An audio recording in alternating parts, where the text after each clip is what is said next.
Hello प्यारे बच्चों, कैसे हो आप सब।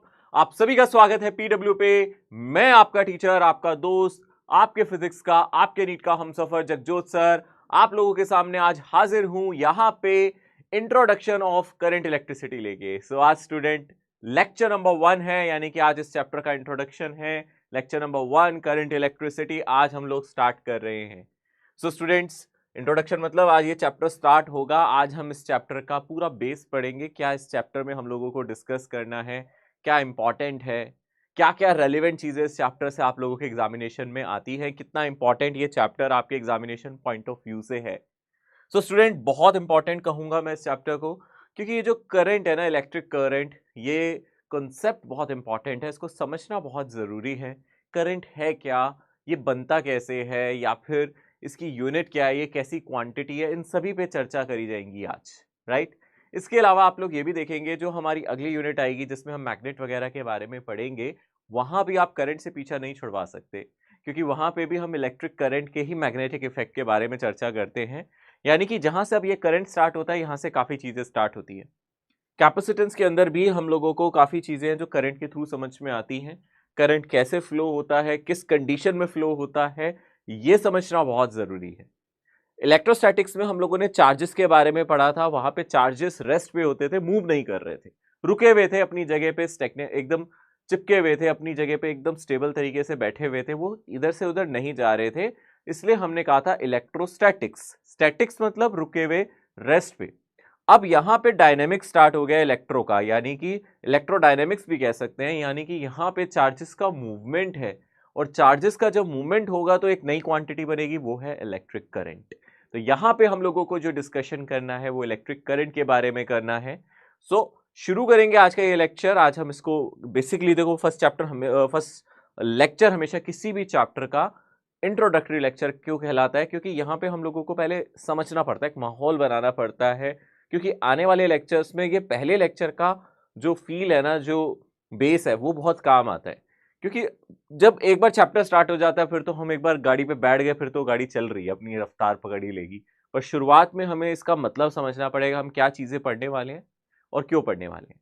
एक चीज हमें समझनी चाहिए, करंट इलेक्ट्रिसिटी, अगर आप एग्जामिनेशन पॉइंट ऑफ व्यू के बारे में बात करें, स्कोर के बारे में बात करें, तो यहां से आप 2 क्वेश्चंस एक्सपेक्ट कर सकते हैं। क्योंकि अकेला करंट इलेक्ट्रिसिटी चैप्टर नहीं है, इसके साथ मैंने कहा मैग्नेटिक भी इसी के साथ लिंक्ड है। इसी में मैग्नेटिक इफेक्ट भी हम आगे पढ़ने वाले हैं। आगे वाली यूनिट्स में करंट आपको दिखता रहेगा, ऑल्टरनेटिंग करंट में भी आपको करंट दिखेगा, ठीक है। सो यानी कि ये करंट आगे तक चलेगा, तो इसको आप बाकी चैप्टर से अलग नहीं कर सकते। बाकी जो आने वाले चैप्टर्स है वो भी इस पे डिपेंडेंट है। यानी कि ये अच्छा, एक बहुत ही बढ़िया टॉपिक है, इसको ध्यान से समझेंगे।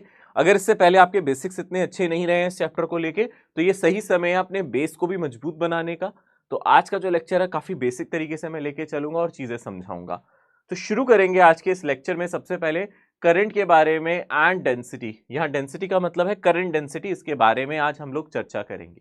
ओके, तो शुरू करते हैं। सबसे पहले अगर हम ध्यान से देखें, यहां पे इलेक्ट्रिक करंट की अगर हम बात करें, हम लोगों ने इलेक्ट्रिक करंट के बारे में क्या समझा है। हमें पता है कि इलेक्ट्रिक करंट क्या होता है, it is a flow of charge. जो हम छोटी क्लास से पढ़ते आ रहे हैं, जो हम शुरू से सुनते आ रहे हैं, जब चार्जेस फ्लो करेंगे तो करंट बनेगा, ऐसा ही सुनते आ रहे हैं, है ना। तो जैसे कि यहाँ पे एक कंडक्टर आपको नजर आ रहा है, यहाँ पे एक वायर नजर आ रही है, या फिर एक कंडक्टर नजर आ रहा है। एक कंडक्टर या एक वायर से जब करंट फ्लो करता है तो चार्जेस फ्लो करते हैं। ये चार्जेस आते हैं कहाँ से? क्या ये सेल या बैटरी इसको चार्ज देती है? क्या यहाँ पे एक बैटरी लगी हुई है, यहाँ पे एक सेल लगा हुआ है, एक बैटरी लगी है, क्या ये इसको चार्ज देती है? नहीं। चार्जेस तो वायर के अंदर ही होते हैं, कंडक्टर के अंदर ही होते हैं। अगर वो फ्री है मूव करने के लिए, तो वहां से आपको करंट इलेक्ट्रिसिटी मिल सकती है। बैटरी का तो काम सिर्फ ये है चार्ज को एक से दूसरी जगह धकेलना, ठीक है। यानी कि ये कुछ इसी तरीके से है, जब एक सप्लायर एक से दूसरी जगह अपना कुछ सामान भेजता है, तो सामान तो सप्लायर का ही होता है। भाई मैं आज दुकान खोल के बैठा हूं, मुझे कोई सामान इधर से उधर भेजना है, तो सामान तो मेरा ही होगा। मैं ट्रांसपोर्टेशन वाले को हायर करूंगा, एक ट्रक वाले को हायर करूंगा, जो मेरा सामान से एक से दूसरी जगह से ले जाए। तो ये भी ट्रांसपोर्टेशन का काम करता है। इसका सिर्फ और सिर्फ एक ही काम है, चार्जेस आपके पास होने चाहिए। ये चार्जेस को एक से दूसरी जगह पे ले जाने का काम करेगा, ये अपने चार्जेस नहीं देगा। इसके अंदर कोई चार्ज नहीं है, ये खुद कोई चार्ज प्रोवाइड नहीं करता। It is a source of energy. तो आप याद रखना, यहाँ पे जो सेल लगा है, जो बैटरी लगी है, ये एनर्जी का सोर्स है, चार्ज का नहीं। This is source of energy, जिसका सिर्फ और सिर्फ यही काम है कि अगर आपके पास चार्जेस हैं तो हम इधर से उधर उसको भेज देंगे। अब अगर हम कंडक्टर की बात करें, यहाँ हम कंडक्शन की बात करेंगे, इलेक्ट्रिक करंट की बात करेंगे। हम अगर कंडक्टर की बात करते हैं तो कंडक्टर जनरली मेटल्स के बने होते हैं, और मेटल्स के अंदर क्या होते हैं, मेटल्स के अंदर होते हैं फ्री इलेक्ट्रॉन्स। सो अगर हम ध्यान से देखें, यहाँ पे होते हैं फ्री इलेक्ट्रॉन्स।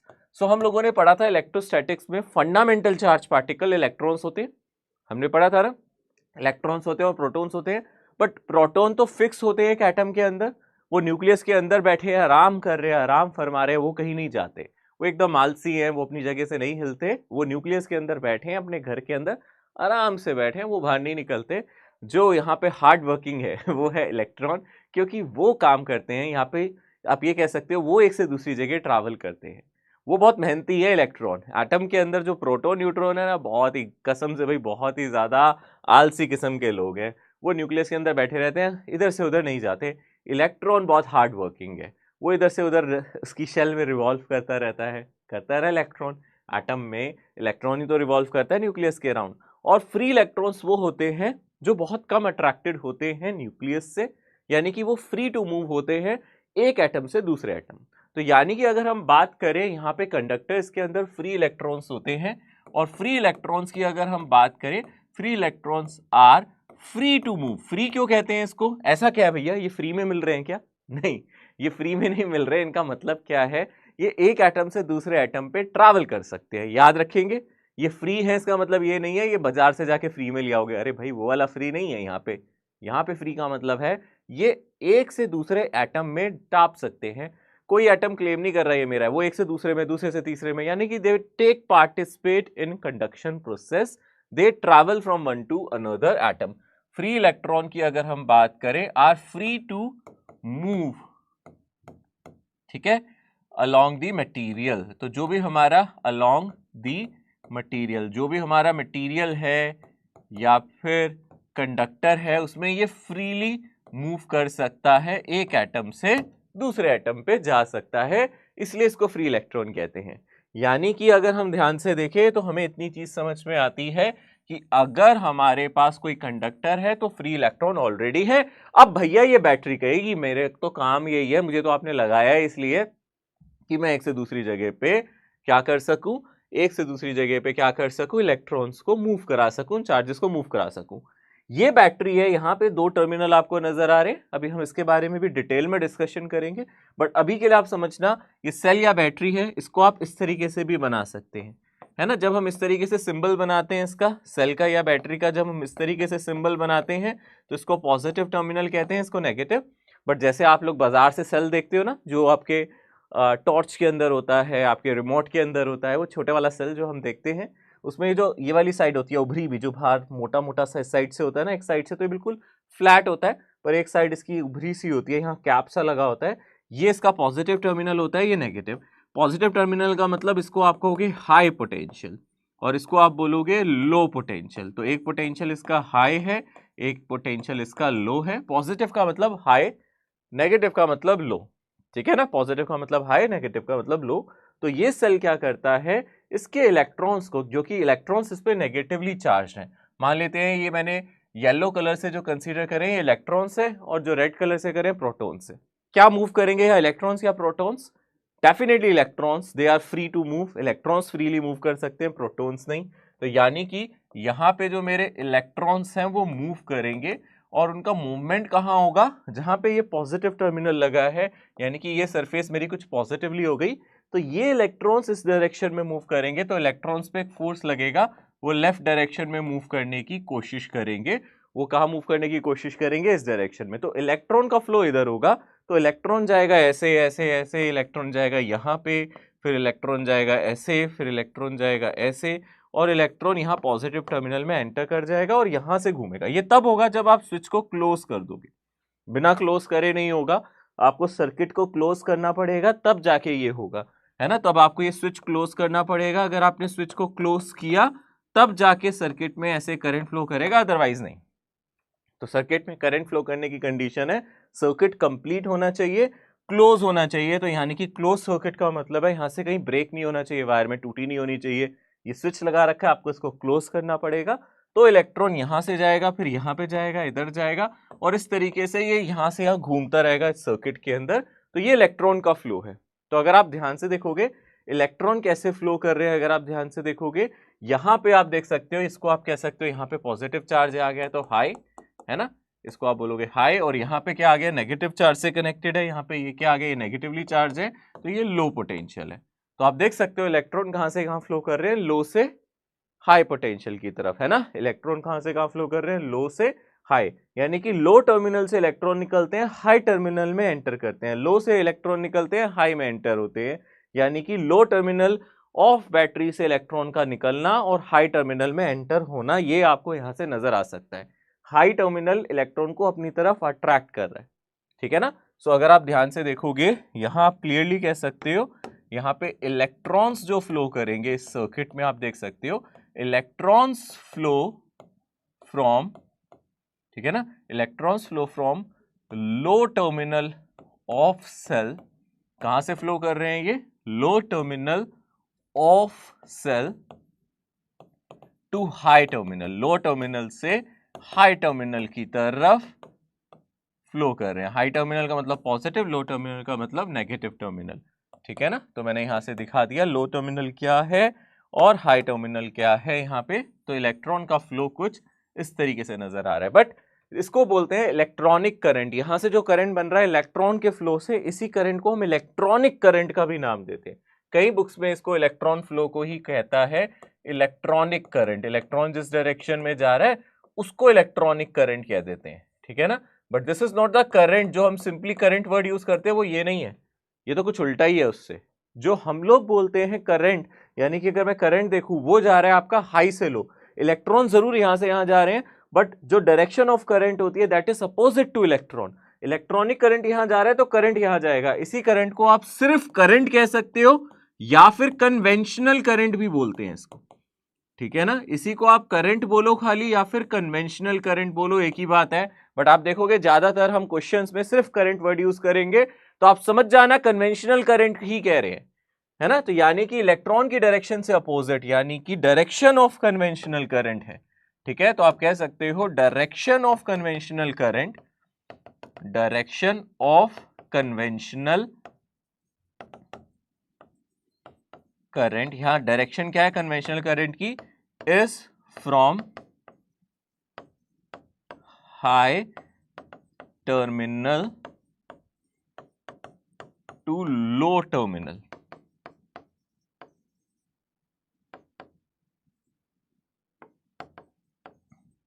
इन सर्किट, सर्किट के अंदर ये हाई टर्मिनल से लो टर्मिनल की तरफ फ्लो करता हुआ आपको नजर आ जाएगा। इसको हम कन्वेंशनल करंट कह रहे हैं, या फिर सिर्फ हम इसको करंट भी बोल सकते हैं। कन्वेंशनल करंट बोलो या फिर खाली इसको करंट बोलो, ये इसकी डायरेक्शन है। तो ये है हमारी इलेक्ट्रिक करंट के बारे में, ये हम लोग जानते हैं, this is electric current. Okay, so current क्या है, this is a rate of flow of charge. अभी इसकी आती है डेफिनेशन, ये तो जस्ट हमने बोला कि ऐसे करंट जाएगा, इसका कोई फॉर्मूला भी है। ये एक फिजिकल क्वांटिटी है, फिजिकल क्वांटिटी मतलब मेजरमेंट कर सकते हैं। हम लोगों ने फिजिकल क्वांटिटी का मतलब समझा था, कोई भी चीज फिजिकल क्वांटिटी कब कहलाती है, कब किसको हम फिजिकल क्वांटिटी बोल सकते हैं, हम उन चीजों को फिजिकल क्वांटिटी बोल सकते हैं जिसको मेजर किया जा सके, जिसका मेजरमेंट लिया जा सके, जिसका नाप तोल किया जा सके। तो यहाँ पे करंट मेजर किया जा सकता है, इसको हम डिफाइन करते हैं, हम इसको मेजर कर सकते हैं, ठीक है ना। इसको दो तरीके से हम डिफाइन करते हैं, एक होता है एवरेज है, एक होता है इंस्टेंटेनियस। तो सबसे पहले एक चीज समझना, जब हम करंट की बात करें पहले हम एक वायर कंसीडर करते हैं। मैं मान लेता हूं मेरे सर्किट में यहाँ पे कुछ वायर है, इस तरीके से आपको एक वायर नजर आ रही है। सपोज ये मेरी वायर है, इसमें करंट की अगर हम बात कर रहे हैं, सपोज ये वायर है, ठीक है ना, हमने मान लिया ये वायर है, और हमें नजर आ रहा है ये वायर, इसका क्रॉस सेक्शन एरिया, ये यूनिफॉर्म वायर लिया अभी मैंने, नॉन यूनिफॉर्म भी ले सकता हूँ। यूनिफॉर्म का मतलब इसका एरिया हर जगह एक जैसा है, सर्कुलर क्रॉस सेक्शन है इसका, आप देख सकते हो। अगर आप इसके एंड पॉइंट पे देखो सर्कल नजर आ रहा है, आप कट करके यहां से देखोगे तो एक सर्कल नजर आएगा, ठीक है। आप इसको यूनिफॉर्म वायर भी कह सकते हैं। यहाँ पे हमें इसका एक एरिया मार्क कर लेना चाहिए, यानी कि मैं मान लेता हूँ यहाँ से मैंने कोई एरिया देख लिया, इसका पर्टिकुलर एरिया, सपोज इस पॉइंट को अगर हम कंसीडर कर ले तो यहाँ पे इसका एरिया देख लिया, तो this is the area, let us से इसका कुछ एरिया ऑफ क्रॉस सेक्शन है ना। इसी को हम एरिया ऑफ क्रॉस सेक्शन भी कह सकते हैं, वैसे क्रॉस सेक्शन यही होता है, तो एरिया ऑफ क्रॉस सेक्शन अगर हम ध्यान से देखिए ये है, और यहां से कुछ चार्ज क्रॉस कर रहे हैं, हो सकता है राइट साइड जा रहे हो, कुछ हो सकता है लेफ्ट साइड जा रहे हो, ठीक है। तो इससे कितना चार्ज क्रॉस करेगा, मान लो इसे कुछ चार्ज क्रॉस कर रहा है Q, ठीक है ना। तो Q का मतलब है charge flowing through cross section, ठीक है ना, थ्रू क्रॉस सेक्शन A।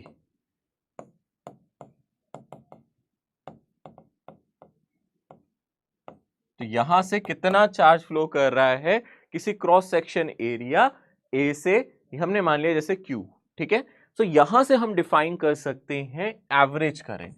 तो एवरेज करंट को अगर हम ध्यान से देखेंगे, एवरेज करंट को हम डिफाइन करते हैं इस तरीके से, this is defined as total charge that flows through this cross section unit area in total time. मान लेते हैं कि हम ये मान के चल रहे हैं, अगर हम ध्यान से देखें एवरेज करंट, हम इसको लिख सकते हैं टोटल चार्ज फ्लोज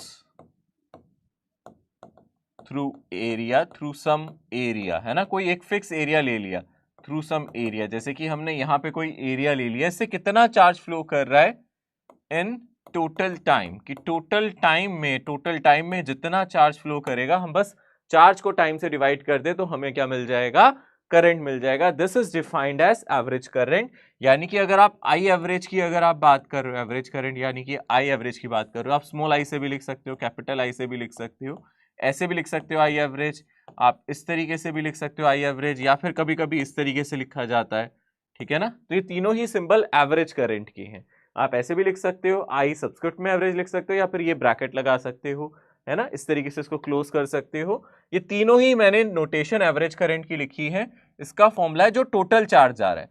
अब कई बार इसको ऐसे लिख देते हैं, डेल्टा क्यू मान लेते हैं टोटल चार्ज जा रहा है इन टाइम डेल्टा टी, ठीक है ना, टोटल चार्ज जो फ्लो किया है डिवाइडेड बाय टाइम, है ना। डेल्टा क्यू का मतलब है चार्ज फ्लोन, जितना भी चार्ज फ्लो कर रहा है, जो भी हमारा चार्ज फ्लो कर रहा है, डेल्टा टी का मतलब है टाइम में, इतना टाइम इंटरवल में जो चार्ज फ्लो कर रहा है हम उसको डिवाइड कर रहे हैं, ठीक है। This is defined as average current. इसको हम क्या बोलते हैं, एवरेज करंट डिफाइन करते हैं। तो एवरेज करंट इस तरीके से डिफाइन किया जाएगा, total charge by total time. जैसे भाई हम एवरेज स्पीड पढ़ते थे, total distance divided by total time, ऐसे ही करते थे। एवरेज वेलोसिटी की बात करते थे तो जो भी हमारा डिस्प्लेसमेंट है टोटल डिवाइडेड बाय टाइम कर देते थे। तो एवरेज ऐसे ही निकाला जाता है, एवरेज ऐसे ही निकाला जाता है, ठीक है ना। मतलब बस हमने एक टाइम इंटरवल चूज कर लिया, इतने टाइम इंटरवल में जितना चार्ज फ्लो करेगा डिवाइडेड बाय टोटल टाइम कर देंगे तो हमें एवरेज मिल जाएगा, ठीक है। अब ऐसे ही इंस्टेंटेनियस का मतलब क्या होगा, याद करो, वहां इंस्टेंटेनियस कैसे समझते थे, इंस्टेंटेनियस स्पीड, इंस्टेंटेनियस वेलोसिटी कैसे समझते थे। हम यहां पे बात करते हैं इंस्टेंटेनियस का मतलब है छोटा टाइम इंटरवल। तो इंस्टेंटेनियस करंट की अगर आप बात करोगे यहाँ पे, तो इंस्टेंटेनियस करंट निकालने के लिए हमें क्या चाहिए, छोटा टाइम इंटरवल चाहिए। यानी कि यहां पे अगर हम इंस्टेंटेनियस की बात करेंगे तो सिंपली हम लिख सकते हैं d q by d t, ठीक है ना। हम क्या लिख सकते हैं, simply d q by d t. तो this is defined as instantaneous current. तो या छोटा सा चार्ज छोटे से टाइम में फ्लो करेगा, ये इंस्टेंटेनियस करंट होगा, ठीक है ना। इसको हम डिफाइन करते हैं इंस्टेंटेनियस करंट, ठीक है ना। The current that flows at a particular instant. तो यहाँ पे टाइम इंटरवल हमारा बहुत छोटा है।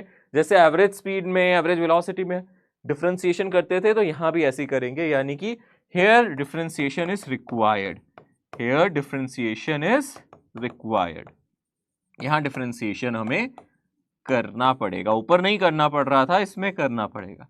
एवरेज में डिफरेंशिएशन की जरूरत नहीं है, यहाँ पे है, ठीक है ना, एवरेज में नहीं है, यहाँ पे है, ओके। तो मैं आपको एक क्वेश्चन के थ्रू इसको समझाता हूँ, एक फटाफट एक एग्जाम्पल देखते हैं। एक एग्जाम्पल के थ्रू चीजें और ज्यादा क्लियर हो जाएंगी। तो मैं एक एग्जाम्पल ले लेता हूँ।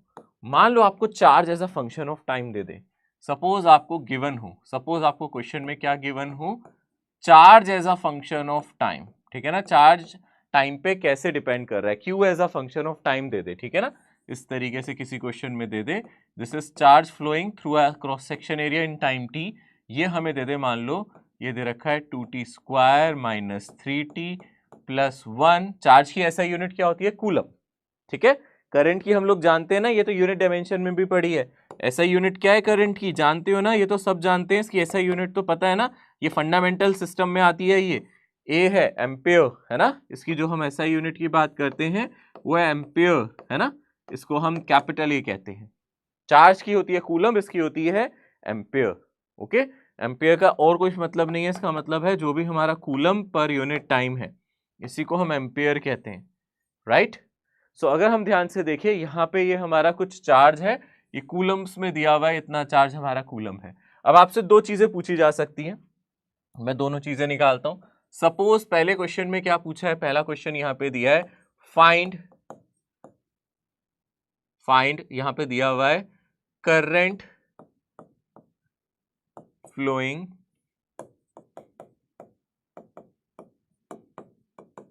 इन 2 सेकेंड्स। तो ये कौन सा करंट हुआ सोचो, इन 2 सेकेंड, 2 सेकेंड में कितना करंट फ्लो कर गया, ठीक है ना, यानी कि करंट इन 2 सेकेंड्स पूछा जा रहा है। बेसिकली यहां पे कुछ भी नहीं बताया गया, टोटल टाइम इंटरवल बताया गया।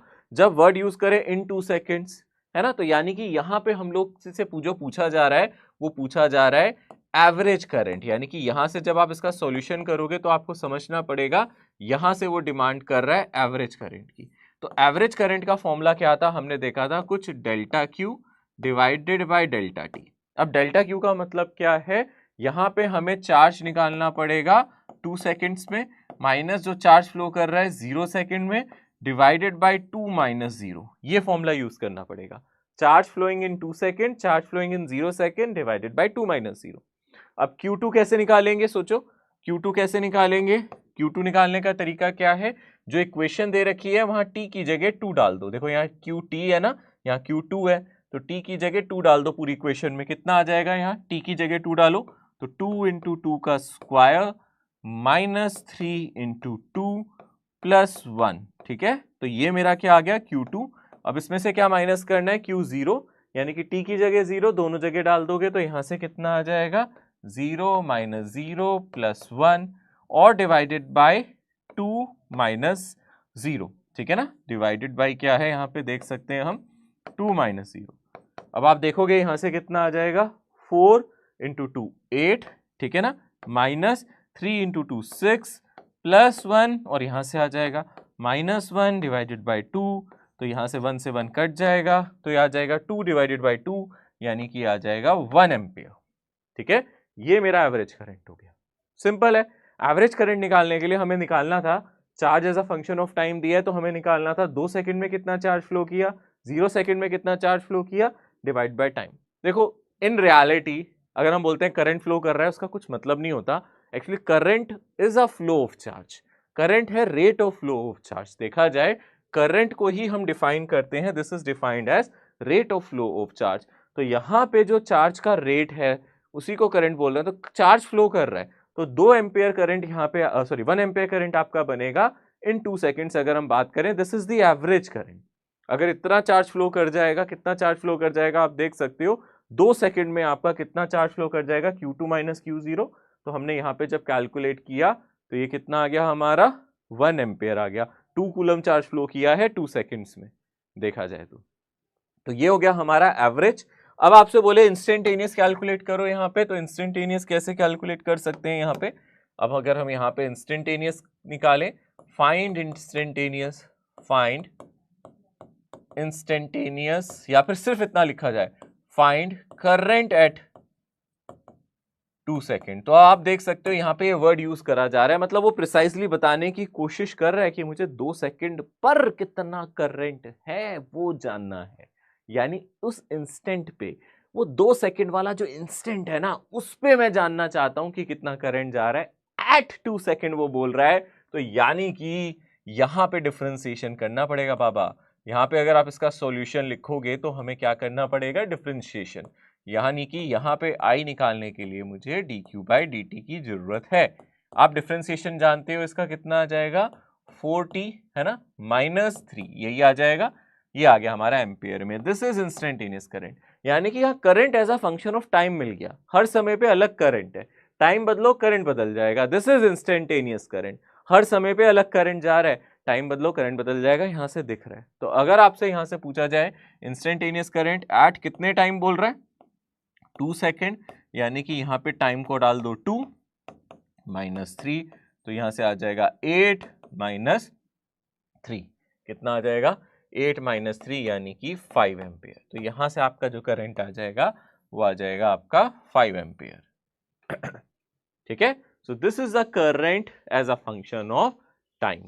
समझ में आ रहा है? इसको इंस्टेंटेनियस करंट कहेंगे और इसको एवरेज करंट कहेंगे, दोनों का तरीका अलग है निकालने का। ओके, सो ये हमारा इंस्टेंटेनियस हो गया, एक हो गया हमारा एवरेज करंट। अच्छे से समझ में आ रहा है? क्लियर है?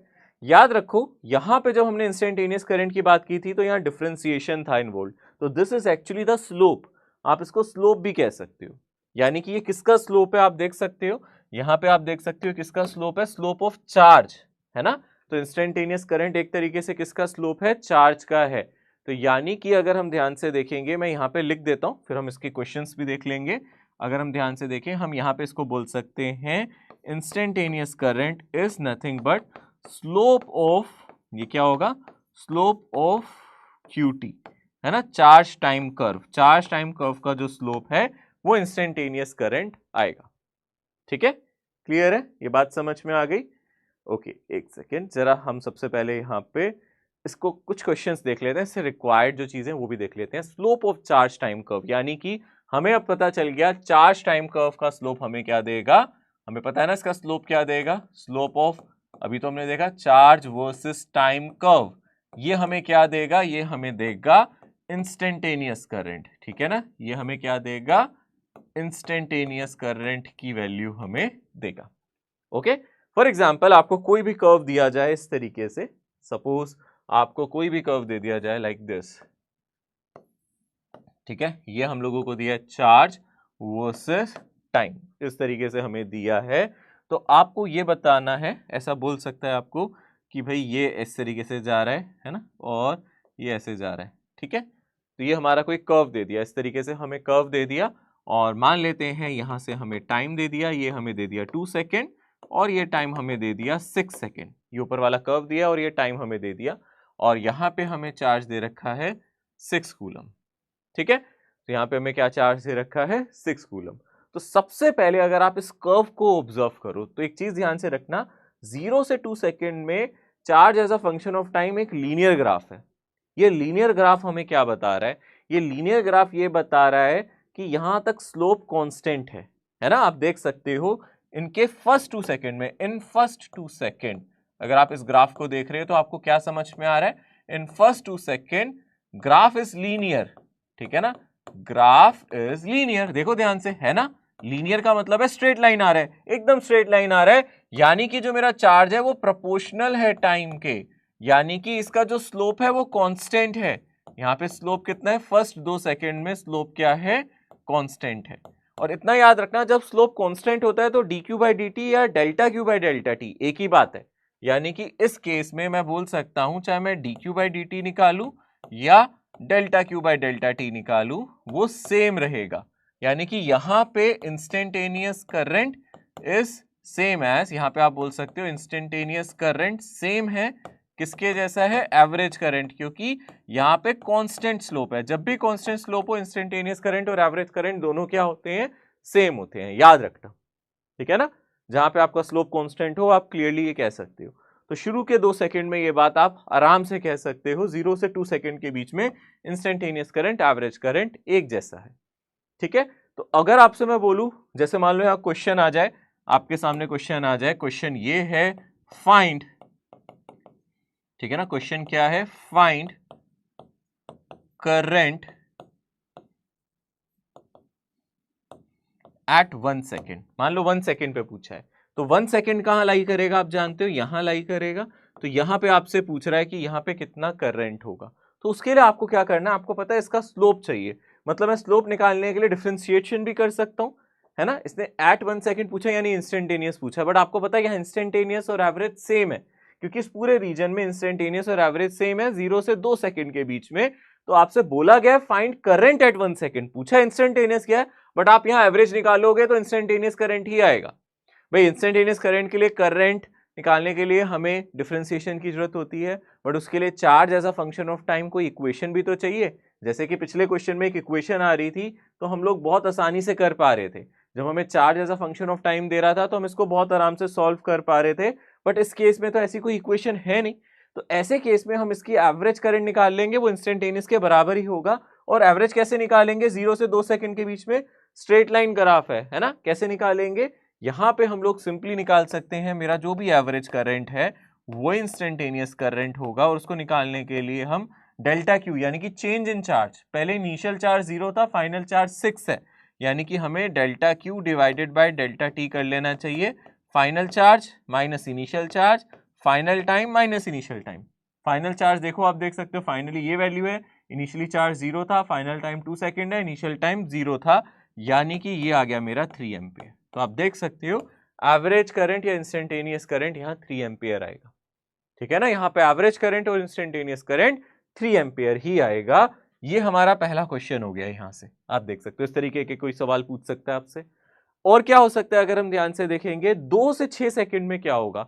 स्लोप देखो, यहाँ पे कुछ तो पॉजिटिव स्लोप है, बट यहां जाके अगर आप देखोगे, मैं यहाँ पे बोलूं तो आपको नजर आ रहा है इसका स्लोप पॉजिटिव है। कैसे पता पॉजिटिव स्लोप है? क्योंकि भाई ये एंगल जो है मेरा 90 डिग्री से छोटा है, तो स्लोप पॉजिटिव है।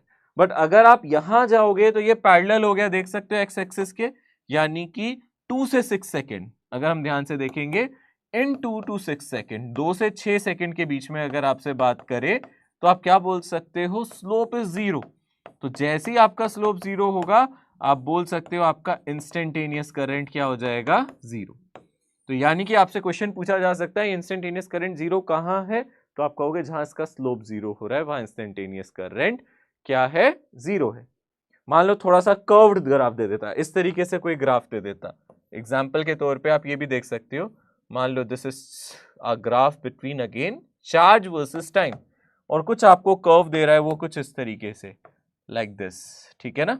इस तरीके से आपको कोई कर्व बना के दे दिया इसने ऐसे, तो आप बता सकते हो यहाँ पे जहां पे इसका स्लोप 0 हो रहा है वो पॉइंट कौन सा है? ये रहा, ठीक है ना। ये टी नॉट टाइम है, इस टाइम पे आप देख सकते हो इसका जो स्लोप होगा, आप टेंजेंट डाल के देखो, आपका स्लोप क्या आ रहा है? 0 आ रहा है। तो इस पॉइंट पे आपका स्लोप 0 आ रहा है, यानी कि इस पॉइंट पे आपका जो करंट होगा वो क्या हो जाएगा? 0 हो जाएगा। तो जहां भी चार्ज वर्सेस टाइम ग्राफ दिया जाए, इसका स्लोप इंपॉर्टेंट है। चार्ज वर्सेस टाइम ग्राफ का क्या इंपॉर्टेंट है? स्लोप इंपॉर्टेंट है। हमेशा याद रखना है, इसका स्लोप निकालना आना चाहिए, क्योंकि इसका स्लोप हमें इंस्टेंटेनियस करंट देता है। और अगर ये स्ट्रेट लाइन ग्राफ हो तो इसका जो स्लोप है वही हम लोगों को क्या दे देगा? इस ग्राफ का जो हमारा स्लोप है वही हम लोगों को क्या दे देगा? बेसिकली जो delta Q by delta T है वही हमें एवरेज करंट दे देगा, वही इंस्टेंटेनियस करंट दे देगा। क्लियर है? ठीक है ना। बट उसी रीजन में जहां आपकी स्ट्रेट लाइन हो। ओके, 0 से 6 सेकंड के बीच में आप ये मत कहना कि इंस्टेंटेनियस और एवरेज करंट सेम है, नहीं। 0 से 6 सेकंड में नहीं है सेम, क्योंकि 0 से 2 सेकंड में ये स्ट्रेट लाइन ऐसे है, उसके बाद लाइन ने अपना कर्व बदल लिया है। तो सिर्फ 0 से 2 सेकंड या 2 से 6 सेकंड, 0 से 2 सेकंड या 2 से 6 सेकंड, अलग अलग इंटरवल देखूंगा, इन दोनों इंटरवल में एवरेज और इंस्टेंटेनियस सेम होगा। 0 से 6 सेकंड में नहीं, 0 से 6 सेकंड में आपका स्लोप बदल गया है, तो हम एवरेज और इंस्टेंटेनियस को सेम नहीं कह सकते।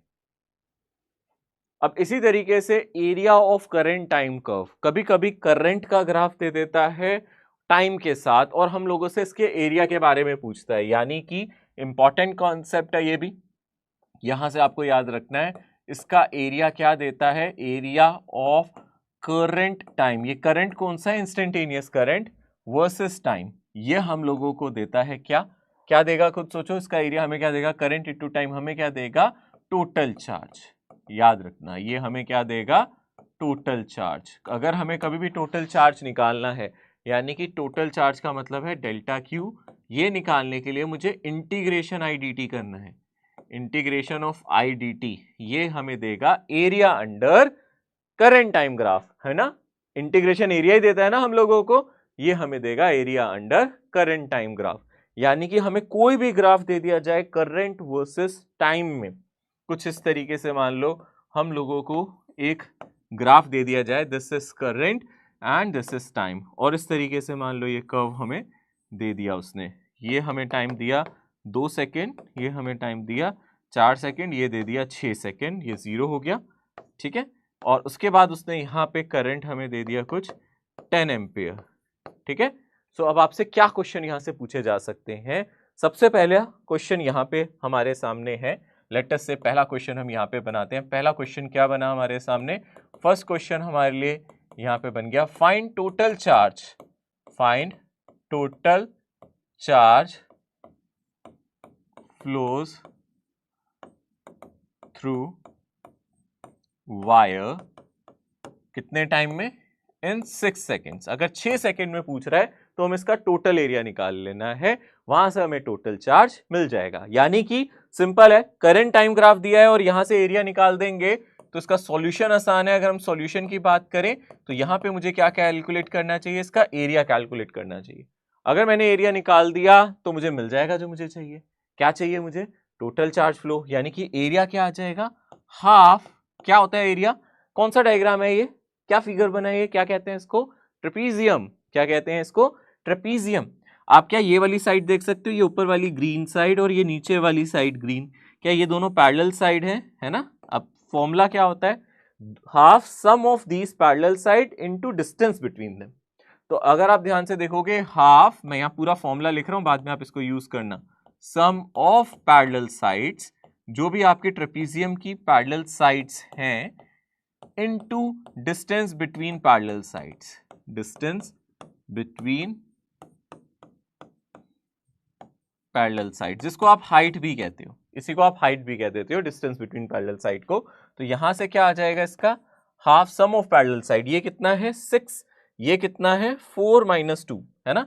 बेसिकली ये मेरा 4 - 2 हो जाएगा ये, और ये हो जाएगा 6।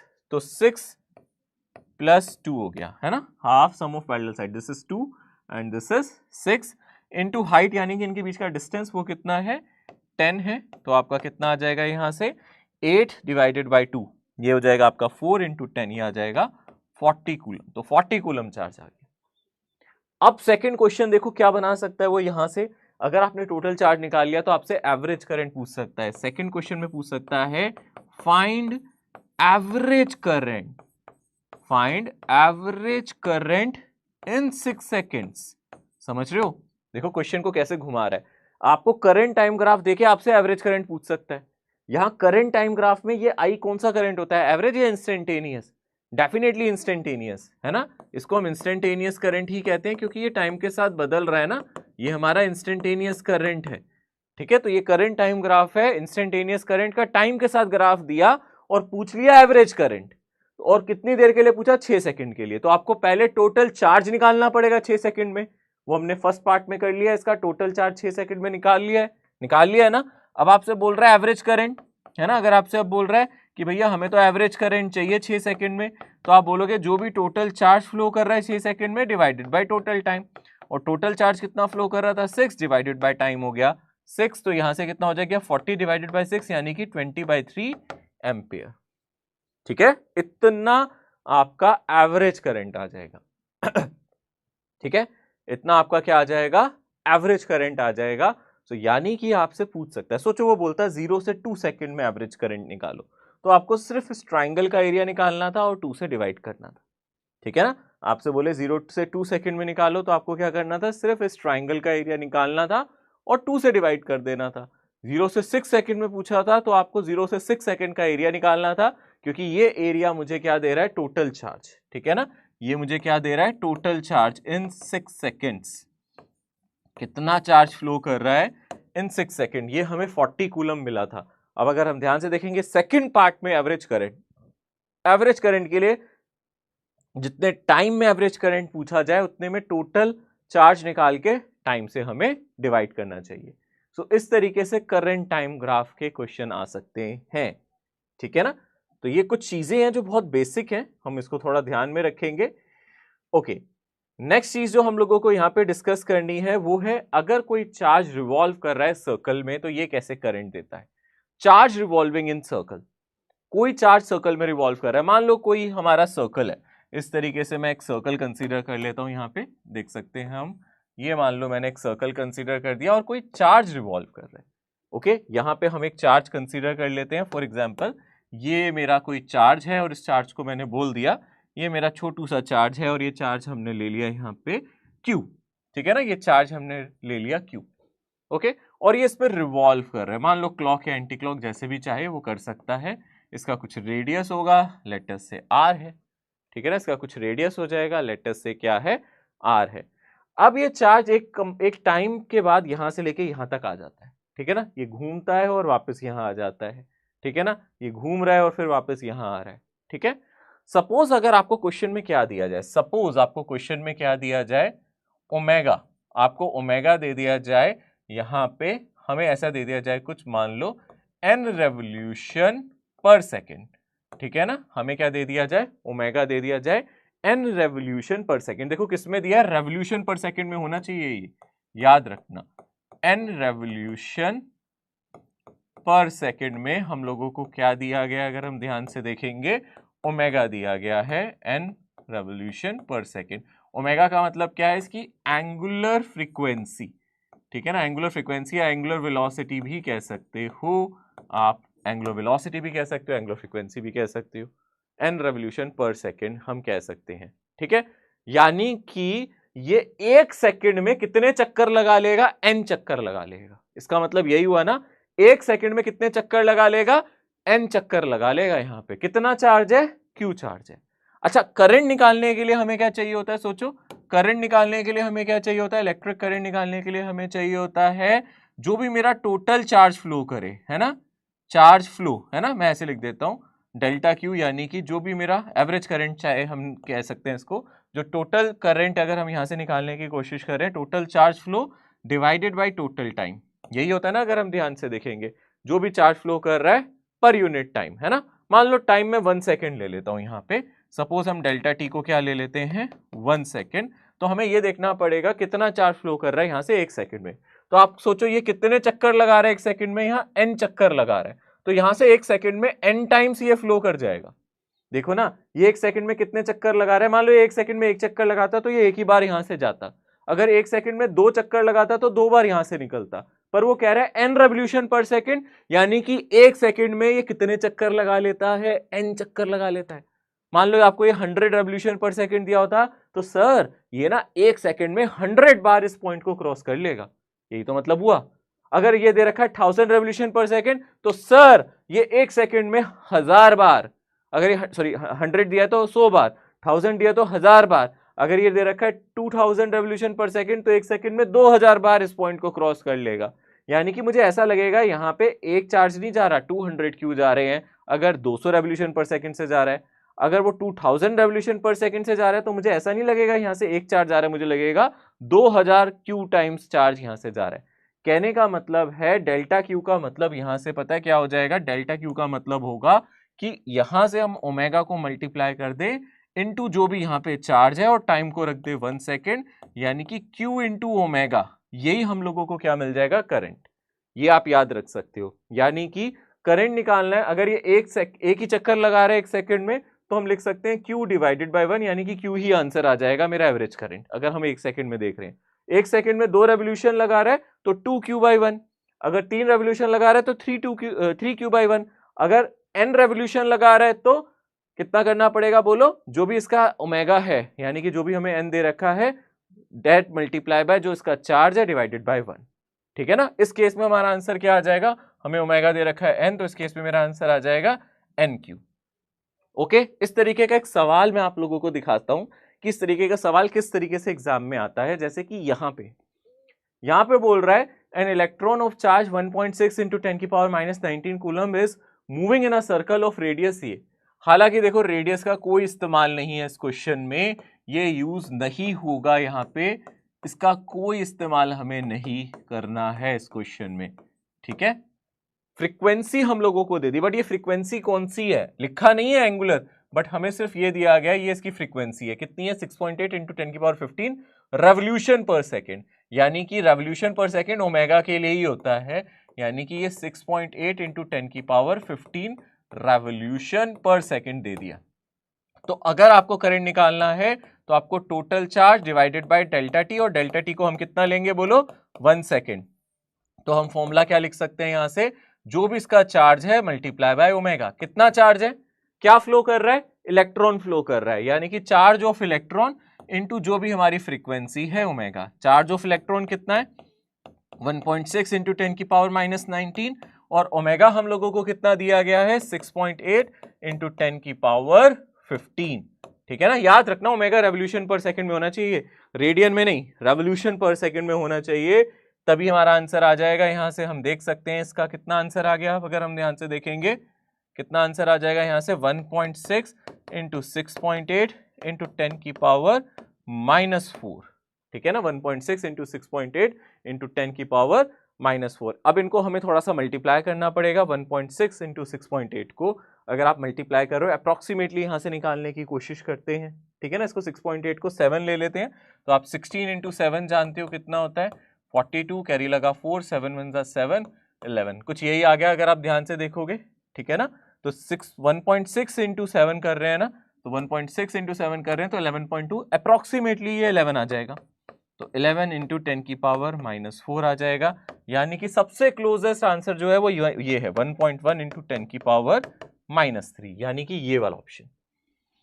तो याद रखेंगे कोई चार्ज पार्टिकल अगर रिवॉल्व कर रहा है उसका ओमेगा दे रखा है रेवोल्यूशन पर सेकंड में, ओमेगा को मल्टीप्लाई करो चार्ज से, है ना। आप ये मत सोचो ये एक सिंगल इलेक्ट्रॉन है, आप ये सोचो इतने सारे इलेक्ट्रॉन्स फ्लो कर रहे हैं, या फिर सिंपली इजी तरीका ये है, इजी मेथड याद है, आप ये फॉर्मूला याद रखो, Q इंटू जो भी आपको ओमेगा दिया जाए उसको मल्टीप्लाई कर दो, आंसर आ जाएगा, ठीक है ना, Q इंटू ओमेगा मल्टीप्लाई कर दो, आपको आंसर मिल जाएगा।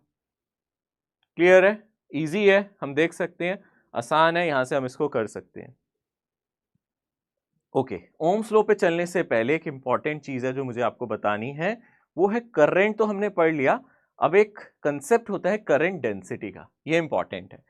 जैसे अभी हम लोगों ने इलेक्ट्रिक करंट पढ़ा है, वैसे एक कॉन्सेप्ट होता है इलेक्ट्रिक करंट डेंसिटी का। इलेक्ट्रिक करंट कैसी क्वांटिटी है, जो भी हम इलेक्ट्रिक करंट की बात कर रहे हैं ये कैसी क्वांटिटी है, इसके पास डायरेक्शन होने के बावजूद इसको हम बोलते हैं स्केलर क्वांटिटी।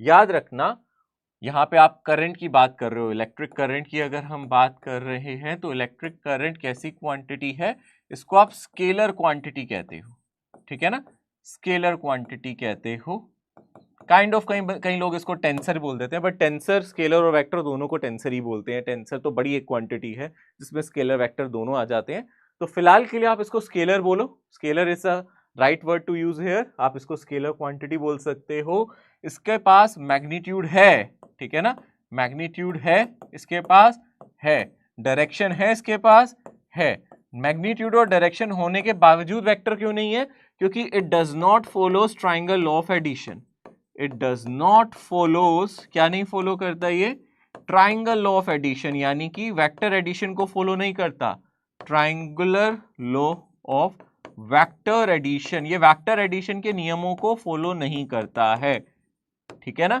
वेक्टर एडिशन आपका बोलता है 3 + 4 हमेशा 7 नहीं होगा, डायरेक्शन पे डिपेंड करता है, पर इसमें ऐसा नहीं है, हमेशा 3 एम्पियर + 4 एम्पियर 7 एम्पियर ही आएगा, डायरेक्शन से फर्क नहीं पड़ता, यानी कि it does not follow triangle law of vector addition, ये उसको फॉलो नहीं करता, उन नियमों को फॉलो नहीं करता, इसीलिए ये स्केलर क्वांटिटी की कैटेगरी में है, this is not a vector quantity, ठीक है ना, ये आप थोड़ी सी बात याद रख सकते हो। हाँ, कई जगह पे इसको टेंसर लिखा गया है, बट स्केलर आप यूज कर सकते हो इसके लिए। ओके,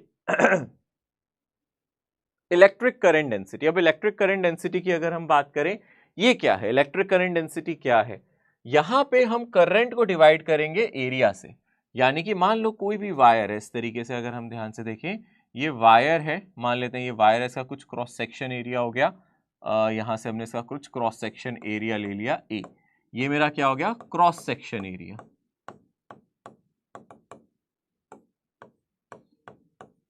ठीक है, ये हमारा क्रॉस सेक्शन एरिया हो गया। मान लो इससे करंट फ्लो कर रहा है कुछ इस तरीके से, इससे जो करंट फ्लो कर रहा है वो कैसे फ्लो कर रहा है, इस तरीके से फ्लो कर रहा है, कितना करंट फ्लो कर रहा है, लेटस से यहां से जो करंट फ्लो कर रहा है वो करंट फ्लो कर रहा है आई, ठीक है, क्रॉस सेक्शन एरिया हो गया इसका ए। तो यहाँ पे करंट डेंसिटी को हम कैसे डिफाइन करते हैं, इसका फॉर्मूला एक बार अगर हम ध्यान से देखें, करंट डेंसिटी को हम डिफाइन कैसे करेंगे, बहुत ध्यान से समझना, दिस इज करंट, जो भी हमारा करंट फ्लो कर रहा है पर unit area of cross section, area of cross section, but वो एरिया ऑफ क्रॉस सेक्शन कैसा होना चाहिए, ये क्रॉस सेक्शन एरिया वायर के करंट पे, जो भी यहां करंट जा रहा है, वायर से करंट जा रहा है, उसके परपेंडिकुलर होना चाहिए, area of cross section perpendicular to current, perpendicular to current flow, यानी कि एरिया हमेशा, एरिया का जो प्लेन है वो करंट के हमेशा क्या होना चाहिए, परपेंडिकुलर। जैसे कि यहाँ पे तो वो दिख ही रहा है, आपको दिख रहा है कि भैया अगर यहाँ एरिया है इसके परपेंडिकुलर है, तो यहाँ से हम क्लियरली यहाँ पे हम इजिली क्या लिख सकते हैं, इसको I डिवाइडेड बाई A, ठीक है ना। ये भी हमारी जो करंट डेंसिटी है इसको हम कुछ एवरेज करंट डेंसिटी टाइप बोल रहे हैं, ठीक है ना। ये हमारा कुछ एवरेज करंट डेंसिटी ही है, जैसे इसमें भी हम इंस्टेंटेनियस एवरेज टाइप लिख सकते हैं। ये मेरा एवरेज करंट डेंसिटी है, जो भी करंट फ्लो कर रहा है divided by area of cross section, ठीक है ना, ऐसे हम लिख सकते हैं। या फिर अगर हम ध्यान से देखेंगे यहाँ पे हम लोग इस तरीके से भी देख सकते हैं कि मान लो मेरा क्रॉस सेक्शन एरिया, ऐसे मैंने वायर को कट किया हुआ है इस तरीके से, ठीक है। अब ये जो मेरा शेडेड रीजन है इसका एरिया मेरा A0 है, ठीक है। इसको ऐसे स्लाइस किया हुआ है, कट किया हुआ है, कितने एंगल पे कट किया हुआ है, यहाँ से थीटा डिग्री पे आपने कट किया हुआ है। और जो करंट फ्लो कर रहा है वायर में वो तो सीधा ही कर रहा है, करंट कैसे फ्लो कर रहा है, इसी तरीके से फ्लो कर रहा है। ये कितना है मेरा I0, कितना करंट फ्लो कर रहा है, I0। बट अगर आप ध्यान से देखोगे जो मेरा ये सरफेस है वो कुछ एंगल बना रही है, ये सरफेस क्या बना रही है, अगर हम ध्यान से देखेंगे ये कुछ एंगल बना रही है। अगर मैं यहाँ यूनिट वेक्टर देखूं, एरिया वेक्टर अगर ध्यान से देखूं, वो वही एंगल बनाएगी जिससे आपने स्लाइस किया है ना। अगर आपने एरिया को यहाँ थीटा एंगल पे कट किया है तो इन दोनों के सरफेसेस के बीच में, करंट के और एरिया वेक्टर के बीच का एंगल भी यहाँ पे थीटा ही होगा। यानी कि इस केस में मुझे अगर इसका एरिया A0 दिया है तो मुझे A0 नहीं चाहिए। आप ऐसे समझ सकते हो ये एरिया मुझे कितना दिया गया है, A0 दिया गया है। और करंट किस डायरेक्शन में दिया गया है, अगर आप ध्यान से देखोगे करंट कुछ इस डायरेक्शन में, तो मुझे क्या चाहिए, एरिया का वो कंपोनेंट जो करंट के कैसे दिखे, हमें एरिया का वो कंपोनेंट जो करंट के कैसे दिखे, परपेंडिकुलर। यानी कि इस एरिया का एक कंपोनेंट होगा ऐसे, ठीक है ना। आपको पता है इन दोनों के बीच में कितना एंगल है, इन दोनों सरफेसेस के बीच में कितना एंगल है, थीटा है। थीटा एंगल पे कट किया था ना, तो हमें इसका एक कंपोनेंट लेना पड़ेगा एरिया का इस डायरेक्शन में, और ये हो जाएगा A0 cos थीटा। तो यहां से अगर आप करंट डेंसिटी की अगर हम बात करेंगे यहाँ पे, तो यहाँ पे जो करंट डेंसिटी आएगी, इसके लिए एक सिंबल रख देते हैं यहाँ पे। करंट डेंसिटी का वैसे जो सिंबल यूज किया जाता है वो J होता है। करंट डेंसिटी के लिए जो सिंबल यूज किया जाता है J होता है। तो यहां से जो मुझे करंट डेंसिटी मिलेगी J, वो कितनी होगी, I0 divided by A0 cos theta. Current का कंपोनेंट नहीं लिया है यहाँ पे, ध्यान रखना, करंट वही है जो फ्लो कर रहा है, करंट का कंपोनेंट नहीं लेना है, एरिया का लेना है करंट के परपेंडिकुलर। तो ये चीज याद रखना, यहाँ करंट का कंपोनेंट नहीं लिया जाएगा, यहाँ पे एरिया का कंपोनेंट लिया जाएगा। यहां पर करंट टोटल ही लेना, ठीक है ना, यहां करंट टोटल ही लेना है, एरिया का कंपोनेंट चाहिए, एरिया का कंपोनेंट लेना, करंट का कंपोनेंट मत लेना, एरिया का कंपोनेंट परपेंडिकुलर टू I0 लेना है। समझ में आ रहा है अच्छी तरीके से। यानी कि कई बार बच्चे गलती क्या करते हैं, वो I0 का कंपोनेंट ले लेते हैं और ऊपर लिख देते हैं I0 cos theta by A0। वो गलत है, वो आंसर सही नहीं है। करंट जो क्वेश्चन में दिया जाए वही लेना है, एरिया का कंपोनेंट लेना है जो करंट के परपेंडिकुलर हो। ये हमारी करंट डेंसिटी कहलाती है, ठीक है ना। इसी को हम डिफाइन करते हैं करंट डेंसिटी। रियलिटी में हम जो एक्चुअली फॉर्मूला अगर आप ध्यान से देखोगे तो इस तरीके से भी दिया जाता है, ये जो रिलेशन है, ठीक है ना, रिलेशन बिटवीन इलेक्ट्रिक करंट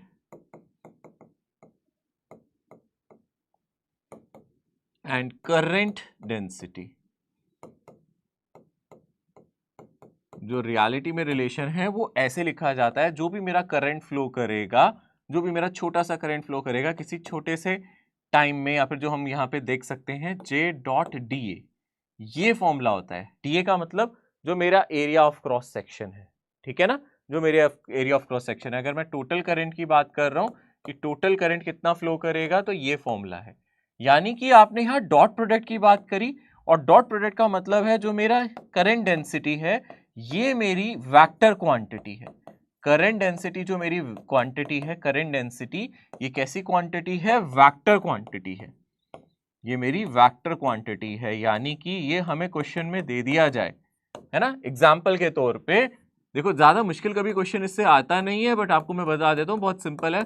मान लो अगर आपको करंट डेंसिटी कुछ ऐसी दे दी जाए, कॉन्स्टेंट दे दी जाए, यहाँ से दे दी जाए 3I cap minus 2J cap, unit क्या होगी सोचो इसकी, यूनिट यूनिट बता सकते हो, करंट पर यूनिट एरिया है यानी कि एम्पेयर पर मीटर स्क्वायर, ठीक है ना। तो इसकी यूनिट है कुछ एम्पेयर पर मीटर स्क्वायर, और आपको एरिया वेक्टर दे दिया जाए यहाँ से 4j cap minus 5k cap. तो अगर आपको यहाँ से टोटल करंट निकालना है तो आप सिंपली j डॉट ए कर सकते हो, इंटीग्रेशन की जरूरत नहीं है क्योंकि यहाँ पे j चेंज नहीं कर रहा।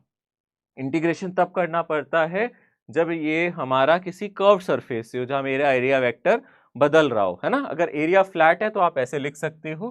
तो यहां से जो करंट आएगा वो क्या आएगा, इनके डॉट प्रोडक्ट से आ जाएगा, यानी कि 3i cap minus 2j cap और इसका dot product 4j cap minus 5k cap. अब आपको पता है j का यहाँ दोनों से डॉट प्रोडक्ट लूंगा, जीरो आएगा। यहाँ आई का इससे भी डॉट प्रोडक्ट जीरो, आई का डॉट प्रोडक्ट इससे भी जीरो, जे का इससे डॉट प्रोडक्ट तो आएगा पर जे का इससे जीरो आएगा। तो आई वाले का इन दोनों से डॉट प्रोडक्ट जीरो है तो सिर्फ जे वाले का लेना है। यहाँ से यहाँ ले लो एक बार, यहाँ से यहाँ ले लो, तो यहाँ से कुछ -8 एम्पियर आ जाएगा। और माइनस सिर्फ इसकी डायरेक्शन दिखा रहा होगा कि वो कौन सी डायरेक्शन में जा रहा है, नेगेटिव साइन सिर्फ डायरेक्शन को दिखा रहा है और कुछ नहीं है। तो ये आप समझना ध्यान से, ये हमारा डॉट प्रोडक्ट से आ सकता है। अगर हमें एरिया वेक्टर दे दिया जाए, ए वेक्टर का मतलब है एरिया वेक्टर, ए वेक्टर का मतलब यहाँ पे एरिया वेक्टर है, ठीक है, और जे का मतलब यहाँ पे करंट डेंसिटी है, ठीक है। तो एक बार करंट डेंसिटी पे दोबारा से नजर डालो। Current density current flowing per unit area which is perpendicular to the direction of current है। यानी कि एक फॉर्मूला तो ये बन गया हमारे पास, आई बाई ए को जे लिख सकते हैं, जे को हम i naught by a naught cos theta लिख सकते हैं। थीटा क्या है, वो वाला एंगल है जिसपे हमने इसको स्लाइस किया था एरिया को। हमें कंपोनेंट चाहिए इसके परपेंडिकुलर, मतलब मुझे ये एरिया नहीं चाहिए, मुझे ये कंपोनेंट चाहिए जो इसके क्या हो, करंट के परपेंडिकुलर मुझे ये वाला कंपोनेंट चाहिए। इसलिए मैंने ए नॉट का कंपोनेंट लिया यहाँ ए नॉट कॉस थीटा। दो कंपोनेंट होंगे ए नॉट कॉस थीटा, एक इधर होगा ए नॉट साइन थीटा, बट हमें चाहिए ये वाला कॉस थीटा वाला कंपोनेंट चाहिए, तो यहाँ पे ये आया था। और इससे बेटर फॉर्मूला आप ये भी देख सकते हो, ऐसे भी लिख सकते हैं। अगर मेरी सरफेस कर्व्ड है, अगर मेरी सरफेस फ्लैट नहीं है कर्व्ड है, तो कर्व्ड सरफेसेस के लिए ये फॉर्मूला लग सकता है, ठीक है ना। कर्व्ड सरफेसेस के लिए ये लग सकता है, हालांकि इसके चांसेस ना के बराबर है एग्जाम में आने के। हाँ ये वाला आ सकता है, ठीक है ना, फ्लैट सरफेस वाला आ सकता है। मतलब आपको ये फॉर्मूला पता होना चाहिए कि एटलीस्ट अगर आपसे फॉर्मूला पूछे, आपको पता है exact formula J dot D a integration में है। बट अगर मेरा फ्लैट सरफेसेस हो, यानी कि हमारी फ्लैट सरफेस हो, जिसका अगर हम सरफेस को बिल्कुल ही फ्लैट ले लें, याद है जब हम लोगों ने फ्लक्स निकालना सीखा था, मैंने आपको बताया था फ्लैट सरफेस का एरिया वेक्टर कांस्टेंट होता है ना, उसकी डायरेक्शन फिक्स होती है। बट सरफेसेस को जब कर्व करते हैं तो कहीं एरिया वेक्टर इधर आता है, कभी इधर आता है, कभी इधर आता है, क्योंकि उसकी सरफेस कर्व्ड है, उसका एरिया वेक्टर फिक्स नहीं है, उसकी डायरेक्शन फिक्स नहीं है। इसलिए हम छोटा सा एरिया लेते थे, इसलिए हमने यहाँ ऐसे लिया है कर्व सरफेस में। बट फ्लैट सरफेस में कोई दिक्कत नहीं है, आप डायरेक्टली जे डॉट ए लिख सकते हैं, ठीक है। ये हमारा फॉर्मूला है करंट डेंसिटी से रिलेटेड। ओके, नेक्स्ट कॉन्सेप्ट पे आते हैं, इंपॉर्टेंट है, क्रूशियल है, ओम्स लॉ। तो सबसे पहले ना ओम्स लॉ पढ़ने के लिए मैं सबसे पहले आपको वो बताऊंगा जो चीजें हम लोग 10th में पढ़ते आ रहे हैं, किस कैटेगरी के क्वेश्चन 10th क्लास से आते जा रहे हैं और अभी तक पूछे जा सकते हैं। तो थोड़ा सा ओम्स लॉ को हम पहले वहां तक लेके जाते हैं जो सिंपल केस है ओम्स लॉ का। इस चैप्टर में हम ओम्स लॉ का वेक्टर फॉर्म भी डिस्कस करेंगे कि वेक्टर फॉर्म में हम कैसे लिख सकते हैं, वेक्टर क्वांटिटी की टर्म्स में ओम्स लॉ को कैसे एक्सप्रेस करते हैं। अभी हम लोग इसकी सिर्फ स्केलर फॉर्म पढ़ रहे हैं, जो कि हम छोटी क्लास से पढ़ते आ रहे हैं, यानी कि 10th क्लास से पढ़ते आ रहे हैं। और थोड़ा सा रेजिस्टेंस के बारे में पहले चर्चा करेंगे। तो स्केलर फॉर्म क्या होती है ओम्स लॉ की, हम लोगों ने पढ़ा था ओम्स लॉ कैसे डिफाइन किया जाता है। आप लोगों को बिल्कुल याद होगा ओम्स लॉ कैसे डिफाइन करते थे कि मान लो हमारे पास कोई सर्किट है, उसमें हमारे पास कुछ पोटेंशियल है और पोटेंशियल को हम वेरी कर सकते हैं। मान लो यहाँ पे मेरा कोई रेजिस्टेंस लगा है, कोई कंडक्टर है, इसका रेजिस्टेंस R है ना, और यहाँ से कुछ करंट जा रहा है, वो मेरा I है, पोटेंशियल डिफरेंस V है, ठीक है ना। तो आप इसी तरीके से बोलते थे, है ना। यहाँ पे वायर लगा दो, एक काम करो यहाँ पे कोई वायर लगा दो, ठीक है ना। फिर हम लोग क्या कहते थे, मान लो यहाँ वायर है, ठीक है, तो आप यहाँ से क्या बोलते थे, current flowing through a wire is directly proportional to potential difference across the wire. यही तो बोलते थे, है ना। ओम्स लॉ को ऐसे ही स्टेट करते थे ना, current flowing through any conductor, ऐसे ही बोलते थे हम, current flowing through any conductor is directly proportional to proportional to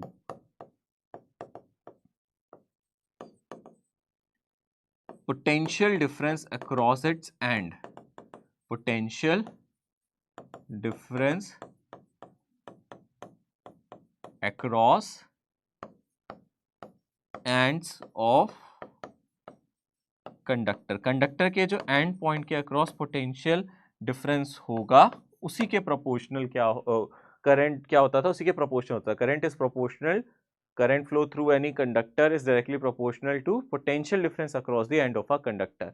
इसी में आप एक चीज और ऐड करते थे, याद है, एट कांस्टेंट टेम्परेचर. याद होगा हम ये भी ऐड करते थे, एट कांस्टेंट टेम्परेचर. ये ओम्स लॉ होता था, याद आ रहा है, इसको हम ओम्स लॉ कहते थे. और अगर आप ग्राफिकली दिखाते थे तो आप इस तरीके से भी बोलते थे कि ये एक दूसरे के प्रोपोर्शनल होंगे. यहाँ पे करंट है, यहाँ पे पोटेंशियल है और ये एक दूसरे के प्रोपोर्शनल है, तो ये ग्राफ स्ट्रेट लाइन आता था. ठीक है. और हम इसको कैसे एक्सप्रेस करते थे, हम लिख रहे हैं करंट यहाँ पे प्रोपोर्शनल है पोटेंशियल के, या फिर हम लिखते थे पोटेंशियल प्रोपोर्शनल है करंट के, और यहाँ पे हम क्या डालते थे, कांस्टेंट डालते थे, और कांस्टेंट प्रोपोर्शनैलिटी आर होता था. आर क्या होता था, रेजिस्टेंस ऑफ वायर, है ना. इसी को हम क्या बोलते थे, रेजिस्टेंस ऑफ वायर. ये कांस्टेंट है क्योंकि यहाँ पे हमने प्रोपोर्शनैलिटी की जगह इसको यूज किया है, रेजिस्टेंस ऑफ वायर. ठीक है.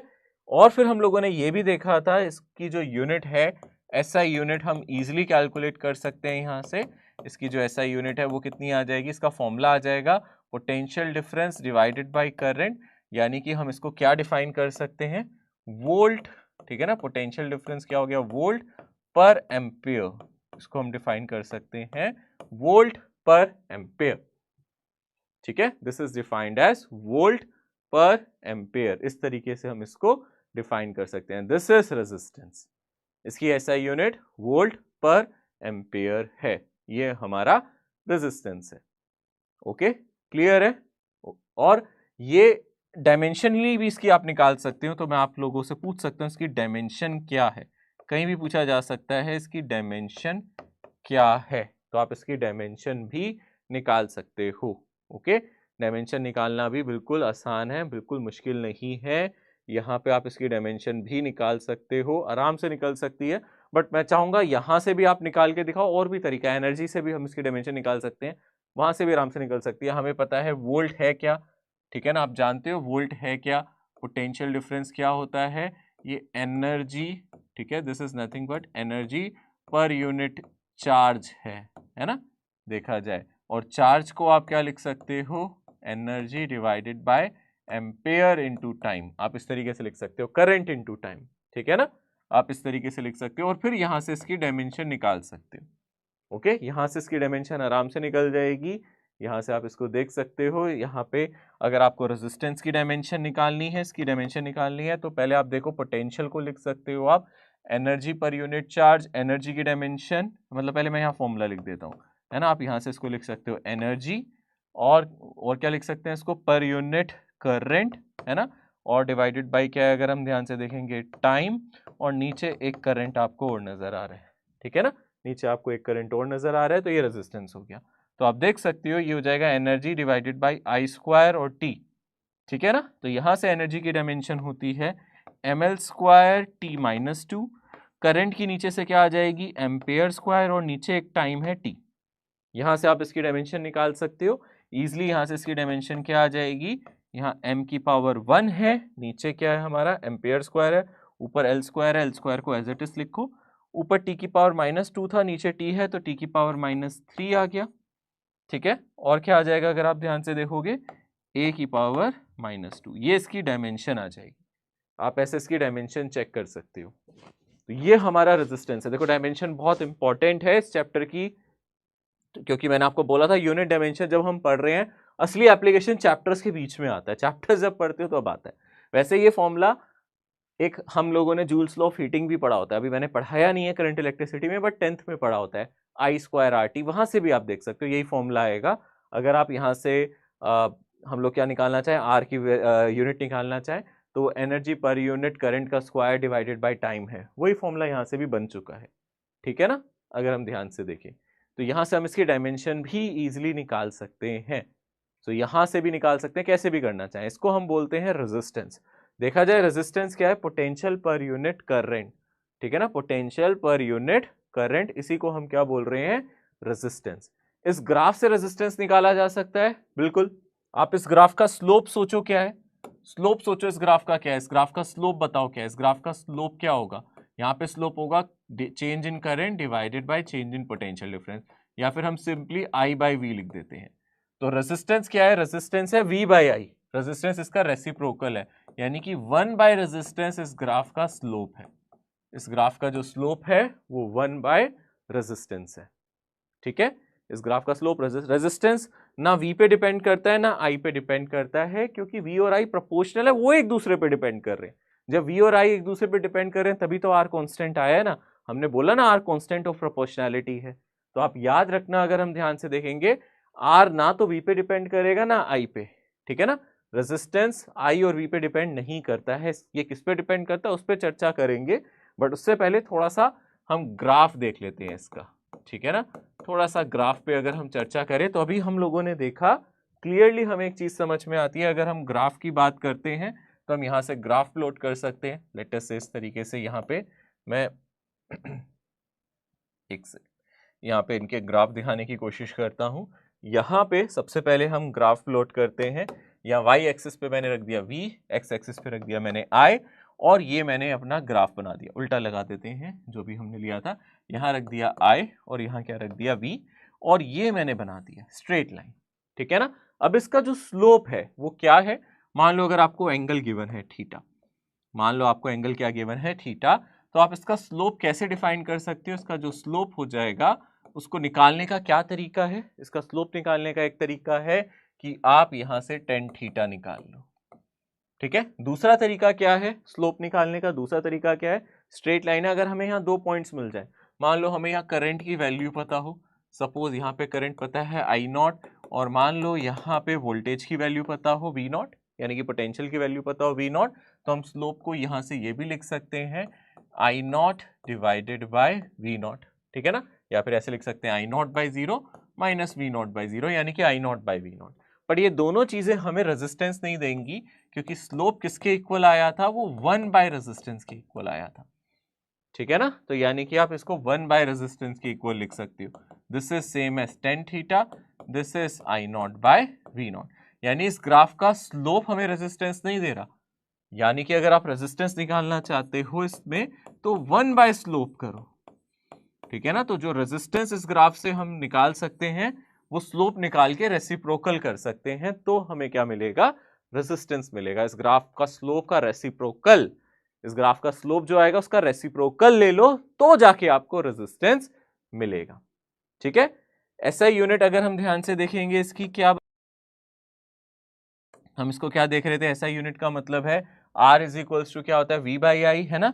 तो वोल्ट पर एम्पेयर, और इसी को हम क्या कहते हैं, ओम्स। इसी को हम क्या नाम देते हैं, ओम्स। इस सिंबल को भी हम ओम कहते हैं। ये इसकी एसआई यूनिट है, ठीक है। पीछे भी हमने इसकी एसआई यूनिट निकाली थी, वोल्ट पर एम्पेयर, पर याद रखना इसी को हम ओम कह रहे हैं, इसी को हम क्या बोलते हैं, ओम का नाम देते हैं। ये इसकी एसआई यूनिट है, this is the SI unit of resistance, ठीक है ना। इसको डिफाइन किया गया है ओम। फंडामेंटल नहीं है, डिराइव्ड है, ठीक है ना। फंडामेंटल तो है नहीं, ये डिराइव्ड है, ठीक है। जनरल क्वेश्चन क्या आ सकता है इस तरीके का, अगर आपको ग्राफ दे दे तो आपसे सबसे सिंपल क्वेश्चन ये बोल सकता है, मल्टीपल मटेरियल्स के लिए आपको ग्राफ दे दे, सबसे सिंपल क्वेश्चन आपको यहाँ पे दे दे, जैसे मान लेते हैं ये हमें दे दे I, यहाँ पे हमें दे दे V, और अगर आपको ध्यान से देखें इस तरीके से दो कर्व दे देता है, लेटर से यहाँ से दे देता है, और ये बोल देता है कंडक्टर A है, कंडक्टर B है, ठीक है ना। तो दो कंडक्टर हैं A और B, ये एंगल बोल देगा थीटा A, ये एंगल बोल देगा थीटा B, ठीक है। तो आपसे बोलेगा कि इनमें से रेजिस्टेंस का रेशियो निकालो, RA डिवाइडेड बाय RB कितना होगा, find the ratio of resistance, ठीक है ना। तो आप यहां से रेजिस्टेंस का रेशियो निकाल सकते हो, अगर आपको एंगल दिया जाए इजीली निकाल सकते हो। आपको पता है यहां से RA का मतलब है 1 बाई टेन थीटा A, और RB का मतलब अगर आप ध्यान से देखोगे वो 1 divided by tan theta B होगा। सो क्लियरली यहां से अगर आप RA बाई RB निकालना चाहते हो तो ये हमें मिलेगा tan theta b divided by tan theta a. ठीक है ना, इस तरीके से निकाल सकते हैं। और क्या पूछ सकता है, इनमें से बेटर कंडक्टर कौन है, इनमें से अच्छा कंडक्टर कौन है। अच्छा कंडक्टर का मतलब है कम रेजिस्टेंस, बुरा कंडक्टर का मतलब, इंसुलेटर का मतलब हाई रेजिस्टेंस। इसमें से रेजिस्टेंस किसका ज्यादा है किसका कम है, डेफिनेटली आप देख सकते हो resistance inversely proportional to slope है। यहाँ जिसका स्लोप कम है उसका रेजिस्टेंस ज्यादा है। यहाँ resistance B is greater than resistance A, क्योंकि स्लोप A का B से ज्यादा है। स्लोप A का स्लोप किससे ज्यादा है, अगर आप ध्यान से देखोगे B से। ठीक है ना, तो जिसका स्लोप ज्यादा उसका रेजिस्टेंस कम। इस वाले ग्राफ में, IV ग्राफ में है ये, यहाँ पे Y एक्सिस पे करंट है और X एक्सिस पे वोल्टेज है, पोटेंशियल है। यहाँ पे आप क्लियरली देख सकते हो जिसका स्लोप ज्यादा उसका रेजिस्टेंस कम। अच्छा कंडक्टर कौन है, अगर आप ध्यान से देखोगे इनमें से अच्छा कंडक्टर कौन है, जिसका रेजिस्टेंस कम है, यानी कि A बेटर कंडक्टर है। ठीक है ना, A कैसा है, ज्यादा अच्छा कंडक्टर है। क्यों अच्छा कंडक्टर है, क्योंकि इसका रेजिस्टेंस कम है। B अच्छा कंडक्टर नहीं है, A अच्छा कंडक्टर है इस क्वेश्चन में। ठीक है, इस तरीके के सवाल बहुत कॉमन है ना, आराम से आप देख सकते हो। मान लो एक और सवाल मैं इस तरीके से आपको दे सकता हूं। एक और एग्जांपल ले लेते हैं इसका, एक और एग्जांपल यहाँ पे कंसीडर कर लेते हैं। लाइक दिस, हम यहाँ पे ग्राफ बना देते हैं। यहाँ दोबारा से मैंने I रख दिया, यहाँ मैंने रख दिया V, और मान लो मैंने आपको एंगल भी दे दिए। ठीक है ना, मान लो यहाँ पे हम एंगल भी दे देते हैं। यहाँ पे दो एंगल मैंने आपको दे दिए। ये एंगल आपको दे दिया 60 डिग्री, ये एंगल दे दिया मैंने आपको 30 डिग्री। ठीक है, ये कंडक्टर A है, ये कंडक्टर B है। ठीक है ना, तो आपको यहाँ पे क्या बताना है, सबसे पहले आपको बताना है which is better conductor, which is better conductor, अच्छा कंडक्टर इन दोनों में से कौन है। ठीक है ना, सेकेंड चीज जो आपको मुझे बतानी है इसमें से, वो ये बतानी है resistance of C divided by resistance of A कितना होगा। ठीक है, तो अब ध्यान से कर सकते हैं, दोनों पार्ट्स बहुत आसान है। अगर हम पहले वाला पार्ट कर रहे हैं, सोचो अच्छा कंडक्टर कौन है यहाँ पे, जिसका रेजिस्टेंस कम है। किसका रेजिस्टेंस कम है, जिसका स्लोप ज्यादा है। ज्यादा स्लोप A का है ना। आप देख सकते हो यहाँ पे जो स्लोप A का है वो ग्रेटर देन है स्लोप ऑफ C। ठीक है ना, तो यहाँ पे जिसका स्लोप ज्यादा है, आप देख सकते हो A और C में अगर आप कंपेयर करो, स्लोप A का ज्यादा है, C का कम है। तो जिसका स्लोप कम है उसका रेजिस्टेंस ज्यादा है ना। यानी कि अगर आप ध्यान से देखोगे, resistance of C is greater than resistance of A। तो यहाँ पे जो A है वो कैसा है, बेटर कंडक्टर। जिसका रेजिस्टेंस कम होता है वो अच्छा कंडक्टर होता है। यानी कि आप ये कह सकते हो यहाँ जिसका स्लोप ज्यादा है, ठीक है ना, जिसका स्लोप ज्यादा है उसका रेजिस्टेंस कम है, तो वो अच्छा कंडक्टर है। IV ग्राफ में जब I Y एक्सिस पे हो और V X एक्सिस पे हो, ये तब है जब करंट Y एक्सिस पे हो और वोल्टेज मेरी X एक्सिस पे हो। और RC बाई RA कितना आ जाएगा आपको पता है, यहां से हम लिख सकते हैं tan theta A divided by tan theta C। उल्टा हो जाता है ना, इनवर्सली प्रोपोर्शनल है ना। तो यहां से आप क्लियरली देख सकते हो tan थीटा A 60 डिग्री है। ठीक है, तो ये आ जाएगा tan of 60 degrees divided by tan of 30 degrees. तो tan 60 डिग्री होता है √3, tan 30 डिग्री होता है 1/√3, ऊपर चला जाएगा और ये आ जाएगा 3। तो यहां से इसका रेशियो आ जाएगा 3। RC बाई RA इजी है। ठीक है ना, यहां से इसका रेशियो आ जाएगा RC बाई RA, आपको कितना मिल जाएगा, यहां से क्लियरली 3 मिल जाएगा। ओके, समझ में आ रहा है, आई थिंक ये क्लियर है। और क्या कर सकता है भाई, अब इसके अलावा क्या कर सकता है, ग्राफ को थोड़ा सा पलट के देख सकता है। इसको ध्यान से देखना। नेक्स्ट अगर आप क्वेश्चन की बात करो, यहाँ पे स्लाइड चेंज कर सकता है, बट ये इंपॉर्टेंट चेंज है ना, इंपॉर्टेंट है, ये ध्यान रखना। अब क्या उसने बदलाव कर दिया, यहाँ पे X एक्सिस और Y एक्सिस की चीजें बदल दी। यहाँ पे V और यहाँ पे I कर दिया। अब यहाँ पे वोल्टेज, यहाँ पे करंट, पहले क्या था, पहले यहाँ पे करंट और यहाँ पे वोल्टेज थी। अब क्या हो गया, यहाँ पे वोल्टेज, यहाँ पे करंट। अब जरा ध्यान से देखो, मान लो उसने यहाँ पे आपको 3 कर्व दिखा दिया। उसने कहा एक ये है, एक ये है, एक ये है, इसको बोल दिया A, इसको बोल दिया B, इसको बोल दिया C। तीनों के एंगल हैं यहाँ पे। ठीक है ना, तीनों अपने कुछ कुछ एंगल बना रहे होंगे, theta C, theta B, theta A। समझ में आ रहा है अच्छी तरीके से, क्लियर है। यहाँ पे अगर हम ध्यान से देखेंगे, यहाँ पे हमें स्लोप क्या मिलेगा, पहले इस ग्राफ की अगर हम स्लोप की बात करें, यहां से स्लोप है मेरा tan थीटा और स्लोप मुझे देगा यहाँ पे v/i, यानी कि यहां से स्लोप मुझे रेजिस्टेंस देगा। तो जब यहां पे v/i करोगे तो स्लोप एग्जैक्टली रेजिस्टेंस देगा, 1/r नहीं देगा।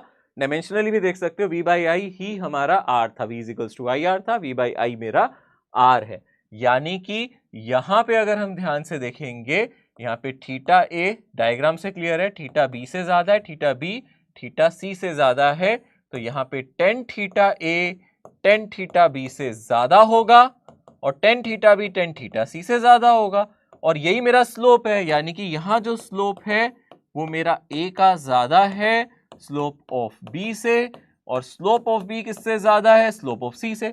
तो जिसका स्लोप ज्यादा उसका रेजिस्टेंस ज्यादा। यहां पे resistance of a is greater than resistance of b is greater than resistance of c। यहां पे सबसे अच्छा कंडक्टर मेरा c होगा, है ना। अगर हम बात करें यहां पे जो मेरा बेस्ट कंडक्टर है वो मेरा क्या है? c है, ठीक है ना, क्योंकि उसका रेजिस्टेंस सबसे कम है।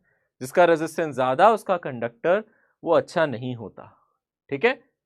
ये समझ में आ गया। ये बेसिक तरीके हैं जो जिस तरीके के क्वेश्चन आप 10th क्लास में फेस करते आ रहे थे, ठीक है ना। पर आते हैं अभी भी इस तरीके के सवाल, ऐसा नहीं है कि अब नहीं आते ऐसे सवाल, अभी भी आपसे कभी भी पूछे जा सकते हैं इस तरीके के सवाल, ओके। और मैं बताता हूं एक वैरायटी क्या होती है, ठीक है ना। एक इंटरेस्टिंग सा क्वेश्चन दिखाता हूं यहाँ पे, थोड़ा ध्यान से करना है इस क्वेश्चन को। मान लो आपको क्या दिया जाए, ऐसा ही ग्राफ दे दिया जाए, ठीक है, इस तरीके का ग्राफ दे दिया जाए। याद रखो एक्स और वाई एक्सिस पे क्या दिया है, अगर आप बिना पढ़े क्वेश्चन कर रहे हो तो बहुत बड़ी गलती है।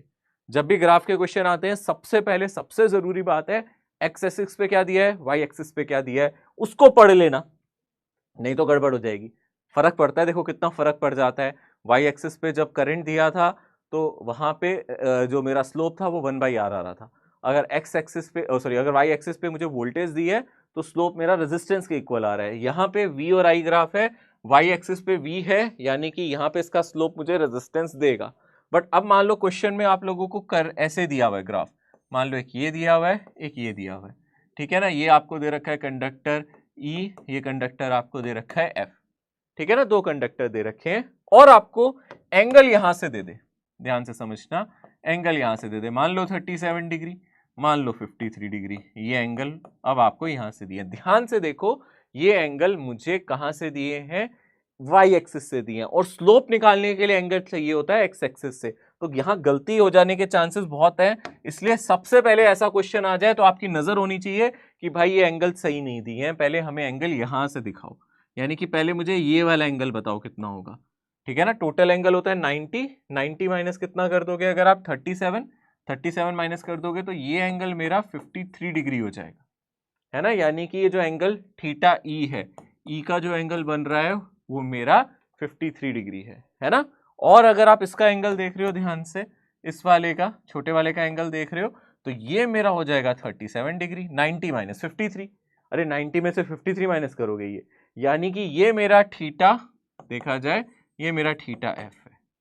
तो ये हमें सबसे पहले चाहिए। अब अगर आपसे बोला जाए फाइंड, यहां से आपसे क्या क्या बोला जा सकता है, find R E and R F. अगर आपसे अब निकालने के लिए कहा जा रहा है तो अब आप आराम से निकाल सकते हो। अगर आप आर ई अब निकाल रहे हो तो वो tan थीटा ई के इक्वल ही आएगा, क्योंकि ग्राफ v वर्सेस i में है, यानी कि tan थीटा ई में अब आपको डालना चाहिए tan 53 डिग्री, और वो होता है 4/3 यानी कि 1.33 ओम, ठीक है।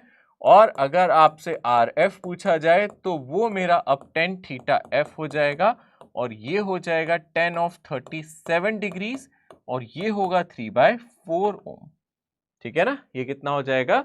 3/4 ओम, ठीक है। क्लियर है? आप देख सकते हो, इसको आराम से कर सकते हो, कोई प्रॉब्लम नहीं है, कोई जल्दबाजी नहीं है। आराम से अगर आप देखोगे ये क्वेश्चन सॉल्व हो जाएगा, देख सकते हो इस तरीके से आप इन क्वेश्चंस को सॉल्व कर सकते हो। बस इतना याद रखना, एंगल एक्स एक्सिस से लेना होता है, वाई एक्सिस से नहीं, ठीक है ना। यहाँ इंपॉर्टेंट चीज क्या थी, हमें एंगल दे रखे थे, एंगल कहाँ से गिवन थे? वाई एक्सिस से, एक्स एक्सिस से लेने पड़ेंगे, नहीं तो ये क्वेश्चन गलत हो जाएगा। तो पहली इंपॉर्टेंट चीज ये देखो, वाई एक्सिस पे क्या है, एक्स एक्सिस पे क्या है।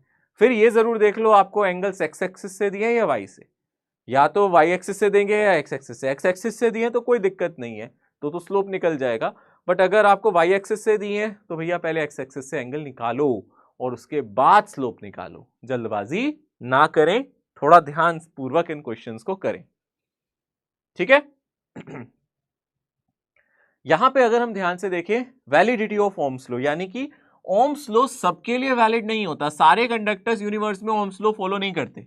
हालांकि मैं बताऊं सच्चाई बिल्कुल अलग है। सच्चाई तो ये है कि बहुत ही कम मटेरियल ओम्स लॉ को फॉलो करते हैं, बहुत ही कम, यानी कि बहुत कम मेटल्स जो बिल्कुल परफेक्ट कंडक्टर्स है ना, वही ओम्स के नियमों को फॉलो करते हैं। ओम्स का नियम क्या, यानी कि यहां ओम्स के नियम के हिसाब से क्या होता है, अगर मैं पोटेंशियल डिफरेंस डबल करूं तो current double, potential difference half करूं तो करंट हाफ। अरे बड़ी बैटरी ज्यादा करंट, छोटी बैटरी कम करंट, यही बात हो गई ना। यानी कि अगर आपने पोटेंशियल डिफरेंस बढ़ा दिया तो करंट बढ़ गया, पोटेंशियल डिफरेंस घटा दिया तो घट गया। पोटेंशियल डिफरेंस बढ़ा दिया यानी कि बड़ी बैटरी लगा दी, एक सेल से मुझे बहुत थोड़ा सा करंट मिल रहा था, मैंने 2 सेल लगा दिए, करंट बढ़ गया। 3 सेल लगा दिए, करंट और बढ़ गया। 4 सेल लगा दिए और बढ़ गया। रेजिस्टेंस नहीं बदलता था, है ना, ये ओम्स लॉ कहता है। बट रियलिटी में बहुत कम मटेरियल ओम्स लॉ को फॉलो करते हैं। जो ओम्स को फॉलो करते हैं उनको ओमिक कंडक्टर कहते हैं। ये जो ओम्स लॉ को फॉलो करते हैं, दे फॉलो ओम्स लॉ, है ना, वो इसके नियमों का पालन करते हैं, यानी कि दे फॉलो ओम्स लॉ।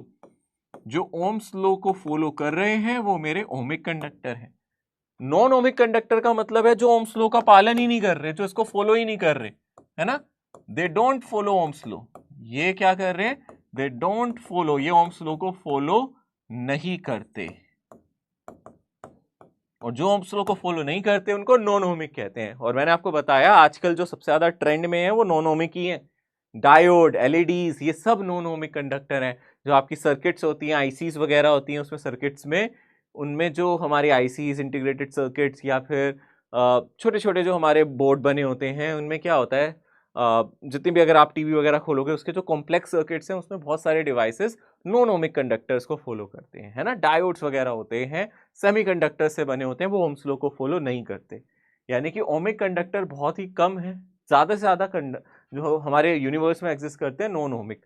फर्क नजर आ रहा है। ओम्स लॉ को जो फॉलो करेंगे उनके लिए ये ग्राफ स्ट्रेट लाइन आएगा, उनका स्लोप कैसा आएगा, थीटा कैसा आएगा स्लोप, ये कैसा आएगा, कांस्टेंट स्लोप वाले होंगे, ठीक है ना। यहाँ पे आपका स्लोप वेरी कर रहा है, आप देखो यहाँ पे एंगल कुछ और है, यहाँ पे एंगल बदल गया, यहाँ पे एंगल बदल गया, यानी कि थीटा क्या है, नॉट कांस्टेंट। अगर आप ध्यान से देखोगे थीटा इज नॉट कांस्टेंट, तो स्लोप इसका फिक्स नहीं है, यानी कि slope is not fixed, slope changes, ठीक है ना। तो ये आप याद रख सकते हो। सेमीकंडक्टर, एलॉयज वगैरह, ये कुछ मटेरियल है जो नॉन ओमिक कंडक्टर होते हैं। जनरली सेमीकंडक्टर्स को आप इस कैटेगरी में रख सकते हो। बहुत सारी चीजें हैं जो ओम्स लॉ को फॉलो नहीं करती, जो फॉलो करेंगी उनके लिए ये ग्राफ, जो नहीं करेंगे उनके लिए वो ग्राफ। ऐसे वाले रेजिस्टेंस को हम स्टैटिक रेजिस्टेंस भी कहते हैं, जो कि फिक्स है। ओम्स लॉ का रेजिस्टेंस कैसा है, स्टैटिक, ठहराव है इसमें, रुका हुआ है, चेंज नहीं कर रहा। ऐसे वाले रेजिस्टेंस को हम डायनेमिक रेजिस्टेंस भी कहते हैं, जो अपने आप को बदलता रहता है। ये डायनेमिक रेजिस्टेंस है, करंट के साथ इसकी रेजिस्टेंस की वैल्यू भी बदल रही है। ओम्स लॉ ने कहा था नहीं बदलेगी, पर यहां बदल रही है, इसलिए वो ओम्स लॉ को फॉलो नहीं कर रहा, ये फॉलो कर रहा है। रेजिस्टेंस ऑफ अ वायर, अब बात आती है कि भाई रेजिस्टेंस जो है किसी भी वायर का, वो ना तो पोटेंशियल डिफरेंस पे डिपेंड करता है ना ही करंट पे, यानी कि आर जो है, रेजिस्टेंस जो है, ये इंडिपेंडेंट होता है। किसके इंडिपेंडेंट होता है, अगर हम ध्यान से देखें, this is independent of current और वोल्टेज इन अ सर्किट, किसी भी सर्किट में, ठीक है ना, सर्किट और कंडक्टर, ठीक है ना, और अक्रॉस कंडक्टर, कंडक्टर के अक्रॉस कितनी वोल्टेज है, कितना करंट है, उस पर ये डिपेंड नहीं करता, ठीक है ना। ये इसके इंडिपेंडेंट है, यानी कि यहां पे इंपॉर्टेंट बात है, ये इससे इंडिपेंडेंट है, ठीक है ना, ओके। बट ये डिपेंड किस पे करता है, रेजिस्टेंस किस पे डिपेंड करता है, सबसे पहली बात तो ये है, तो आर डिपेंड्स ऑन फैक्टर्स, है ना, factors on which are depends, ठीक है ना। ये किस पे डिपेंड करता है, तो सबसे इंपॉर्टेंट है, इट डिपेंड्स अपॉन, ये सबसे पहले किस पे डिपेंड करता है, फैक्टर्स, ठीक है ना, स्पेलिंग सही कर देता हूं मैं यहाँ। ये किस पे डिपेंड करता है भाई, ये डिपेंड करता है सबसे पहले length of the conductor, length of wire, ठीक है, कितनी लंबाई है। दूसरा ये डिपेंड करता है area of cross section, cross section area कितना है। दूसरा ये डिपेंड करता है एरिया ऑफ क्रॉस सेक्शन, यानी कि क्रॉस सेक्शन एरिया कितना है।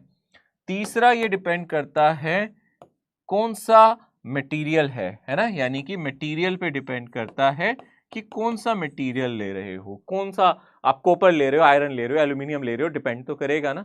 पहले आप मटेरियल चूज कर लो, फिर एरिया, फिर उससे अगर हम ध्यान से देखेंगे फिर उसके बाद वो सिर्फ एरिया ऑफ क्रॉस सेक्शन और लेंथ पे डिपेंड करेगा, ठीक है ना। आप मटेरियल चूज कर लो, फिर वो इन दोनों पे डिपेंड करेगा। यहाँ पे अगर हम रेजिस्टेंस की बात करें वो डायरेक्टली प्रोपोर्शनल होता है लेंथ के, अगर एरिया की बात करें तो इनवर्सली प्रोपोर्शनल होता है एरिया ऑफ क्रॉस सेक्शन के, है ना। और मटेरियल पे ये डायरेक्टली डिपेंड करता है ना। तो हम इसको मटेरियल की प्रॉपर्टी की बात कर देते हैं, तो हम कहते हैं मटेरियल पे डायरेक्टली करता है।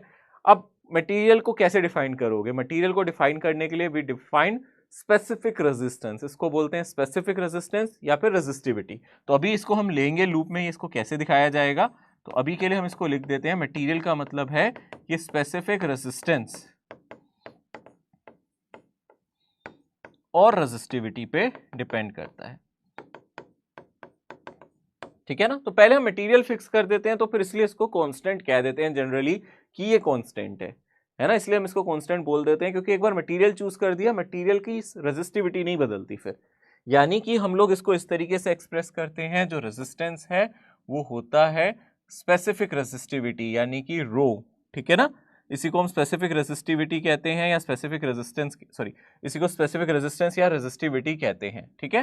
रो एल बाय ए, ये फॉर्मूला आपने 10th क्लास में भी सुना होगा और अभी भी आप देख सकते हो, ये फॉर्मूला है। रेजिस्टेंस इन फैक्टर्स पे डिपेंड करता है कि जितनी ज्यादा लेंथ उतना ज्यादा रेजिस्टेंस, जितना ज्यादा एरिया उतना कम रेजिस्टेंस। और रेजिस्टिविटी, रेजिस्टिविटी का मतलब आप मटेरियल कौन सा चूज कर रहे हो। हाई रेजिस्टिविटी वाला मटेरियल चूज कर रहे हो तो ज्यादा रेजिस्टेंस, कम वाला कर रहे हो तो कम, यानी कि ये मटेरियल की प्रॉपर्टी है, ये मटेरियल पे डिपेंड करता है। कॉपर ले रहे हो, एल्यूमिनियम ले रहे हो, आयरन ले रहे हो, क्या ले रहे हो उस पर डिपेंड करेगा, ठीक है ना। यहाँ पे जो मेरी रो है, ये अगर हम ध्यान से देखेंगे इसकी एसआई यूनिट आप निकाल सकते हो। रो की एसआई यूनिट क्या हो जाएगी, अगर हम ध्यान से देखेंगे आप रो को लिख सकते हो आर ए बाय एल, ठीक है ना। यानी कि इसकी जो यूनिट आ जाएगी वो कितनी आ जाएगी मेरी, ओम मीटर। इसी को हम क्या कह सकते हैं, ohm into metre, this is resistivity, ठीक है। इसी को हम रेजिस्टिविटी कहते हैं, ओम इनटू मीटर। मटेरियल की प्रॉपर्टी है, कंडक्टर्स के लिए इसकी वैल्यू कम होती है, इंसुलेटर्स के लिए इसकी वैल्यू ज्यादा होती है, ठीक है ना। अगर हम ध्यान से देखें यहां पे स्पेसिफिक रेजिस्टेंस की अगर हम बात कर रहे हैं, स्पेसिफिक रेजिस्टेंस और रेजिस्टिविटी, यहां पे जो अगर हम बात करें इस पे डिटेल में भी चर्चा की जाएगी। अभी के लिए हम इतना समझ लें, it is a material property. ये डिपेंड किस पे करेगी अभी हम देखेंगे। It is a material property, material fix तो ये fix, it is a material property या मटेरियल की आइडेंटिटी है। ये मटेरियल के बारे में इंफॉर्मेशन देती है, that does not depend upon length and area, that does not depends upon length और एरिया, ठीक है ना। ये किस पे डिपेंड करती है, अगर इन पे नहीं करती, इट डिपेंड्स ऑन टेम्परेचर, जिसका वेरिएशन हमें पढ़ना भी है। इट डिपेंड्स अपॉन टेम्परेचर, ये टेम्परेचर के साथ वेरी जरूर करता है, ठीक है ना। इट डिपेंड्स अपॉन टेम्परेचर, ये टेम्परेचर के साथ इसका वेरिएशन आपको दिख जाएगा, बट ये लेंथ और एरिया पे डिपेंड नहीं करती, ठीक है ना। और बाकी इसका जो एग्जैक्ट फॉर्मूला है हम उस पर चर्चा करेंगे, ये भी हम लोग करेंगे, बट अभी के लिए आपको इतना याद रखना है। Okay, specific resistance of wire depends upon mass, length, area, none of these. किस पे डिपेंड करता है, क्या मास पे डिपेंड करता है, लेंथ पे करता है, नहीं, किसी पे नहीं करता, तो इसका आंसर क्या आ जाएगा, नन ऑफ दीज आ जाएगा। Secondly, there are two wires of same length and same material and radii r and 2r, the ratio of their specific resistance। यहां क्वेश्चन देखो, पहले ध्यान से पढ़ो, वो कह रहा है दो वायर है, सेम लेंथ है, सेम मटेरियल, अगर आपको बोल रहा है दोनों वायर का मटेरियल सेम है, तो भैया यहीं से डिसाइड नहीं हो गया उनका स्पेसिफिक रेजिस्टेंस, यानी कि रेजिस्टिविटी सेम हो गई, है ना। स्पेसिफिक रेजिस्टेंस सेम हो गया अगर दोनों वायर सेम मटेरियल की है, क्योंकि ये मटेरियल प्रॉपर्टी है। आप खुद सोचो, दो कॉपर की वायर है, एक लंबी एक छोटी, अब स्पेसिफिक रेजिस्टेंस तो उसका सेम रहेगा ना, यानी कि उसकी रेजिस्टिविटी तो सेम रहेगी, वो थोड़े ना बदल जाएगी। यानी कि यहाँ पे स्पेसिफिक रेजिस्टेंस या रेजिस्टिविटी सेम है, उसमें कोई फर्क नहीं आएगा, वो सेम रहेगा। यानी कि दोनों मटेरियल का स्पेसिफिक रेजिस्टेंस ए या बी, दोनों वायर की अगर बात करूं, वो सेम आएगा। तो यहां से 1:1 आ जाएगा, यानी कि ये सेम है ना, इनका रेशियो 1 आ जाएगा। ओके, अब बात करते हैं, यहां पे क्वेश्चन दिया गया है, उसमें बोला गया 3 copper wires of length and cross section area like this, resistance is minimum in. तो आप एक एक करके जरा रेजिस्टेंस चेक कर सकते हो। रेजिस्टेंस का जो फॉर्मूला है वो क्या है, it is proportional to length inversely proportional to area. Resistance का जो फॉर्मूला है वो रो लेंथ बाय एरिया होता है। अगर तीनों के लिए मटेरियल सेम है तो वो सिर्फ लेंथ और एरिया पे ही डिपेंड करेगा, ठीक है ना। तो तीनों ही कॉपर वायर है, आपको दे रहा है तीनों वायर्स कैसी हैं, कॉपर, तो सभी के लिए ये तो सेम है, आपको सिर्फ लेंथ और एरिया देखना है। आपको क्या निकालना है, मिनिमम रेजिस्टेंस। तो हमें वो वायर चाहिए जिसकी लेंथ मेरी कैसी हो, कम से कम, और एरिया कैसा हो, ज्यादा से ज्यादा। कम लेंथ और ज्यादा एरिया की वायर हमारे लिए अच्छी है, ठीक है ना, कम लेंथ और ज्यादा एरिया की वायर। तो आप देख सकते हो पहली वायर का लेंथ L है, दूसरे का 2L है, तीसरे वाले का L/2 है, सबसे कम लेंथ इसकी है। इसका एरिया A है, इसका A/2 है, इसका 2 है, सबसे ज्यादा एरिया इसका है। यानी कि वी वांट, है ना, हम चाहते हैं, वी वांट R मिनिमम। तो R मिनिमम किससे मिलेगा, आप जानते हो, मिनिमम रेजिस्टेंस किससे मिलेगा, जिसकी लेंथ कैसी होगी, स्मॉल, और एरिया कैसा होगा, अगर आप ध्यान से देखोगे, जिसका एरिया होगा लार्ज। तो वो किसके लिए आ रहा है, ये थर्ड के लिए आ रहा है। यहाँ तो डायरेक्टली समझ में आ रहा है ना, अदरवाइज आप पूरा पूरा निकाल के भी देख सकते हो, वैसे देख के ही पता चल रहा है इस केस में आ रहा है। नहीं तो आप निकालना चाहो तो चेक भी कर सकते हो। आप पहले वाले को देख लो, R1 कितना आ जाएगा, रो L/A। दूसरे वाले के लिए देखो R2 रो, इसकी लेंथ कितनी है 2L, और एरिया कितना है A/2, यानी कि तो 4 रो L/A आ गया। और तीसरा यानी कि ये जो थर्ड वाला है, इसके लिए चेक कर लो, इसके लिए चेक करोगे अगर आप देखोगे रो L/2 और एरिया भी 2A, तो यहां से आ जाएगा रो L/4A। क्लियरली आपको नजर आ रहा है, सबसे ज्यादा रेजिस्टेंस इसका है, सबसे कम रो L/4A इसका है, और इसका इन बिटवीन है। यानी कि रेजिस्टेंस जो है सबसे ज्यादा है R2 का, फिर किसका है R1 का, और फिर किसका है यहाँ पे किसका है R3 का, है ना। R3 का सबसे कम है, R3 का सबसे मिनिमम रेजिस्टेंस है। तो किसका है, अगर हम ध्यान से देखेंगे, जिसका हमारा क्या है, area of cross section, wire of area of cross section 2A, ये वाला आंसर आ जाएगा, ठीक है ना। Wire of cross section area 2A, क्योंकि वो यही है, बाकी दोनों का एरिया अलग अलग है, इसका आंसर यही आ जाएगा। ठीक है, समझ में आ रहा है। मैंने यहाँ पूरा पूरा निकाल के दिखा दिया आप लोगों को, ताकि आपको यहाँ कोई कंफ्यूजन ना रहे। देखो ये इंपॉर्टेंट क्वेश्चन है, यहां पे बोल रहा है a conductor with rectangular cross section has dimension A into 2A into 4A as shown in the figure. The resistance across AB is X, across CD is Y and across EF is Z. तो आपसे क्या पूछ रहा है, यहाँ पे resistance पूछ रहा है। यानी कि पहले आप समझना ध्यान से, यहाँ पे आप इस कंडक्टर को ध्यान से कंसीडर करो। ये देखो, ये मैं येलो कलर से आपको दिखा रहा हूँ कुछ, ठीक है ना। आपको देखो ये कंडक्टर ऐसे दिखा रहा हूं। तो सबसे पहले आपको यहाँ पे एक चीज समझनी है, यहाँ पे मैं सबसे पहले ए बी को ध्यान से दिखाता हूँ। चलो ए बी को देखो, ग्रीन कलर से देखो, ये ए बी वायर आपको नजर आ रही है।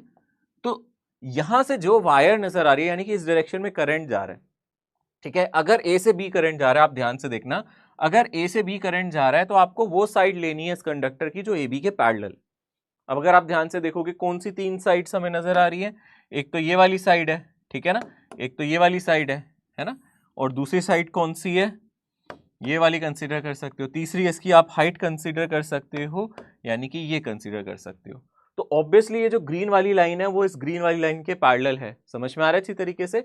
यानी कि अगर इस डायरेक्शन में करंट जा रहा है तो ये वाली साइड पैरेलल है। ये साइड कितनी है, अगर आप ध्यान से देखोगे, ये साइड है 4A, है ना। ये वाली साइड कितनी है, अगर आप ध्यान से देखोगे, यहां से यहां तक ये साइड कितनी है 4A। तो ये जो लेंथ है ना 4A, ये इसके पैरेलल है, ठीक है ना। तो यहां से जो लेंथ है आप समझ सकते हो, यहाँ पे 4AB अगर हम ध्यान से देखें ए बी के केस में जो मेरा एल है वो किसके इक्वल हो गया यहाँ से 4a के इक्वल, क्योंकि जिस डायरेक्शन में करंट जा रहा है लेंथ करंट के पैरेलल होती है हमेशा, length should be parallel to current. L क्या होना चाहिए, it should be parallel to current, ये करंट के पैरेलल होना चाहिए। करंट अभी हमने माना है ए से बी जा रहा है, तो ए से बी जा रहा है तो ये हमारी लेंथ बन गई, तो बाकी दोनों साइड्स जो होंगी वो एरिया की तरह काम करेंगी। इस केस में अगर आप ध्यान से देखोगे तो पहले वाले केस में अगर आप ध्यान से देखोगे कुछ इस तरीके से जा रहा है ना, है ना, कुछ इस तरीके से मेरा डायग्राम है। अगर हम ध्यान से देखेंगे तो हम क्लियरली कह सकते हैं ये वाला और ये वाला मेरा एरिया ऑफ क्रॉस सेक्शन बनेगा, क्योंकि करंट ऐसे जा रहा था, ठीक है ना। तो ये दोनों जो मैंने शेडेड साइड करी है वो एरिया ऑफ क्रॉस सेक्शन की तरह काम करेंगी। ऑब्वियसली एक ए और 2a है तो इसका एरिया कितना हो जाएगा, अगर हम ध्यान से देखेंगे बाकी की दोनों साइड मुझे एरिया दे देंगी। एरिया क्या हो जाएगा, a इंटू 2a, यानी कि 2a स्क्वायर, ठीक है। एरिया कितना हो जाएगा, 2a स्क्वायर। तो आप इसका रेजिस्टेंस निकाल लो। इसका रेजिस्टेंस क्या था, x क्या था, रो, लेंथ कितनी है इसकी 4a, डिवाइडेड बाई एरिया कितना है इसका 2a स्क्वायर, यानी कि यहां से कितना आ जाएगा 2 रो बाई ए आ जाएगा, है ना। थोड़ा सा सॉल्व करो, ए स्क्वायर है नीचे, ऊपर ए है तो ए से ए कैंसिल हो जाएगा, ऊपर 2 आ जाएगा। तो ये हमारा पहला केस हो गया ए बी के लिए। अब नेक्स्ट आते हैं, अगर हम ध्यान से देखेंगे नेक्स्ट अगर हम कंसीडर करें यहाँ पे सी डी, अगर आप सी डी की बात करो तो सी से डी कौन सी डायरेक्शन आप देख रहे हो, ऊपर से नीचे की तरफ। तो मान लो करंट नीचे जा रहा है ऐसे, ठीक है, और कहाँ से निकल जाएगा ऐसे। अब कौन सी साइड है जो इसके पैरेलल है, आप देख सकते हो ये वाली साइड, है ना, चाहे इसको देख लो, है ना, चाहे इसको देख लो, चाहे इसको देख लो। तो ये साइड कौन सी है, ए वाली, है ना। ये वाली लेंथ यहाँ से यहाँ तक कितनी दे रखी है, ए। तो यहाँ पे एल मेरा ए बन गया। यहाँ पे अगर हम लेंथ की बात करेंगे वो ए बन गया, और एरिया की बात करें बाकी की दोनों साइड, बाकी की दोनों साइड कौन सी है, एक 2a है और एक 4a है ना। तो ये मेरा एरिया बन गया। इस केस में आप देख सकते हो एरिया ये बनेगा।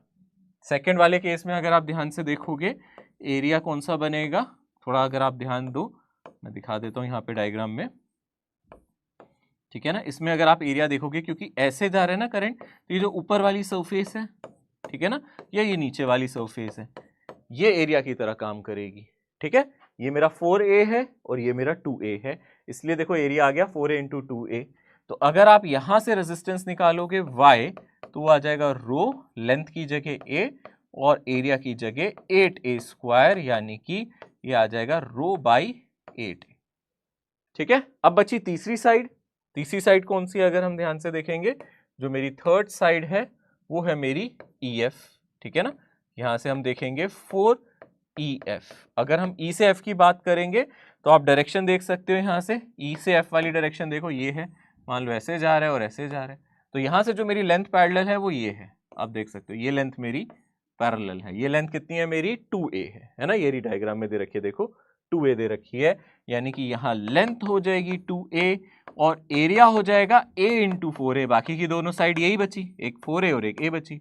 तो यहाँ से जो z मिलेगा मुझे वो क्या मिलेगा, रो इंटू लेंथ है मेरी 2a और एरिया कितना है मेरा 4a स्क्वायर। तो यहाँ से आ जाएगा रो बाई 2a।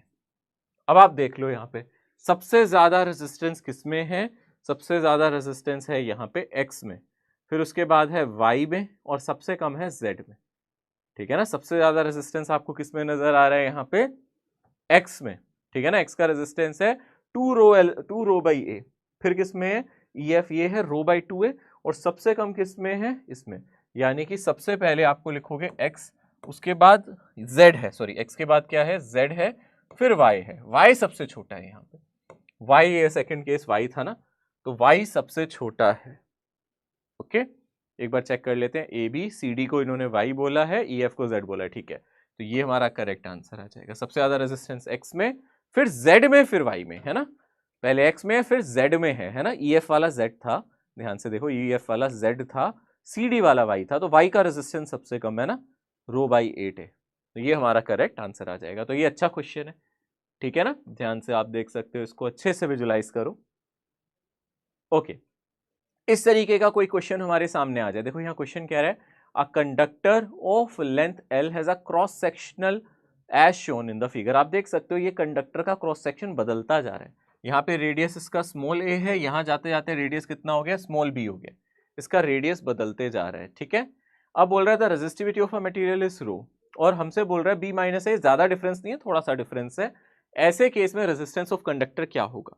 अब एक तो हम पूरा डिराइव करें और एक हम इसका डायरेक्ट फॉर्मूला याद करें। तो मैं आपको पहले बता दूं, हमें वैसे रेजिस्टेंस का फॉर्मूला पता होता है rho L divided by area, but area of cross section तो बदल रहा है। यहाँ पे एरिया ऑफ क्रॉस सेक्शन कितना है, पाई ए स्क्वायर, यहाँ पे एरिया ऑफ क्रॉस सेक्शन कितना है, पाई बी स्क्वायर। तो अब आप पाई ए स्क्वायर लोगे या पाई बी स्क्वायर, नहीं समझ में आ रहा।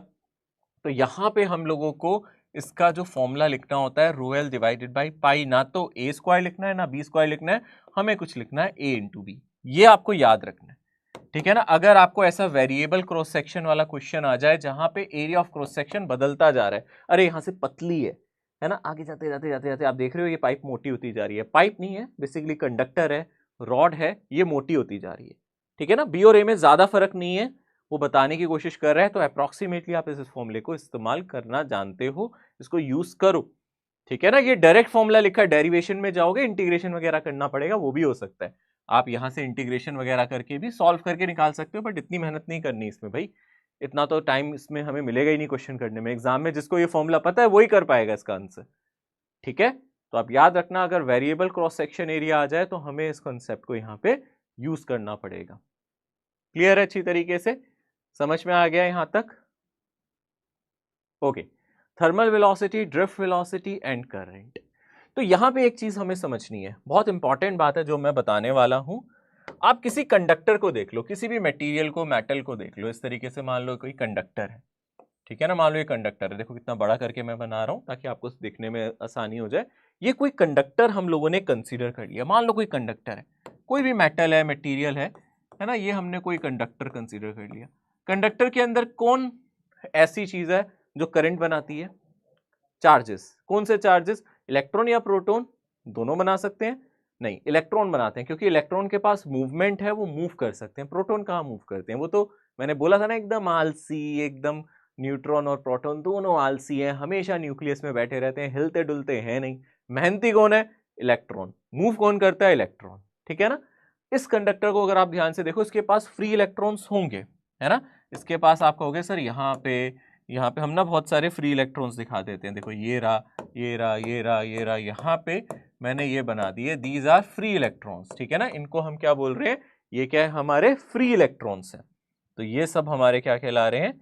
हम इनको क्या बोलते हैं? They are free electrons. और फ्री इलेक्ट्रॉन्स हैं तो रूम टेम्परेचर पे ये रेस्ट पे नहीं होते, they are at not rest, they are not at rest at free room temperature, room temperature पे they are not at rest, ठीक है ना।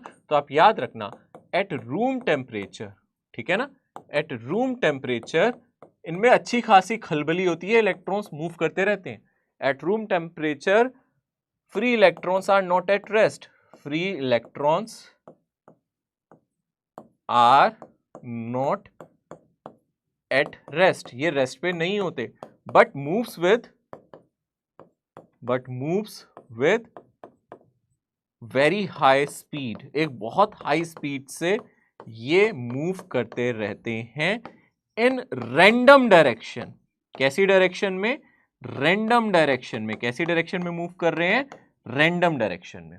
यानी कि इनका बहुत ही अनोखा मोशन होता है, अगर हम ध्यान से देखें इन फ्री इलेक्ट्रॉन्स का, हाई स्पीड से। कैसी स्पीड से? हाई स्पीड से। इसको बोलते हैं इनकी थर्मल स्पीड, ठीक है ना। जिस स्पीड से ये मूव कर रहे हैं, इस स्पीड को हम क्या बोलते हैं? We call this speed as thermal speed. इसी को इन इलेक्ट्रॉन्स की क्या कहते हैं? Thermal speed. और ये थर्मल स्पीड बहुत ज्यादा हाई होती है ना, काफी ज्यादा हाई स्पीड है। थर्मल का मतलब है यहां से टेम्परेचर से, हीट से लेना देना है। और ये बहुत जिगजैग मोशन में होते हैं, कोई कहीं जा रहा है, कोई कहीं जा रहा है। मान लो ये यहां जा रहा है, ये यहां जा रहा है, ये यहां जा रहा है, रैंडम डायरेक्शन में जा रहे हैं। कोई इधर जा रहा है, कोई ऊपर जा रहा है, कोई इधर जा रहा है, कोई इधर जा रहा है, कोई इधर जा रहा है, कोई यहाँ जा रहा है, कोई वहां जा रहा है, कोई आगे जा रहा है, कोई पीछे जा रहा है। रैंडम डायरेक्शन में इधर उधर जा रहे हैं, रैंडम, ठीक है ना। रैंडम डायरेक्शन में जा रहे हैं पर हाई स्पीड से जा रहे हैं। तो ऐसे में क्या ये करंट दे सकते हैं? ठीक है, अगर हम ध्यान से देखें, करंट के लिए हम कहते थे एक एरिया ऑफ क्रॉस सेक्शन देख लिया करो, और जितना नेट चार्ज इससे फ्लो करे वो करंट होगा, ठीक है ना। अगर आप करंट की बात कर रहे हो कि सर क्या ये हमें करंट दे सकते हैं, तो अगर हम यहां से कुछ एरिया चूज कर ले ए, तो जितने इलेक्ट्रॉन ओवरऑल राइट साइड जाएंगे उतने इलेक्ट्रॉन ओवरऑल लेफ्ट साइड जाएंगे, ठीक है ना। सो अगर आप बोलोगे अक्रॉस एरिया, अगर हम ध्यान से देखें ए, net flow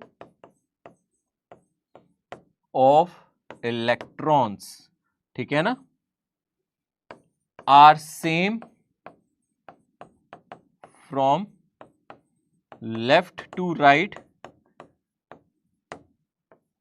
and right to left.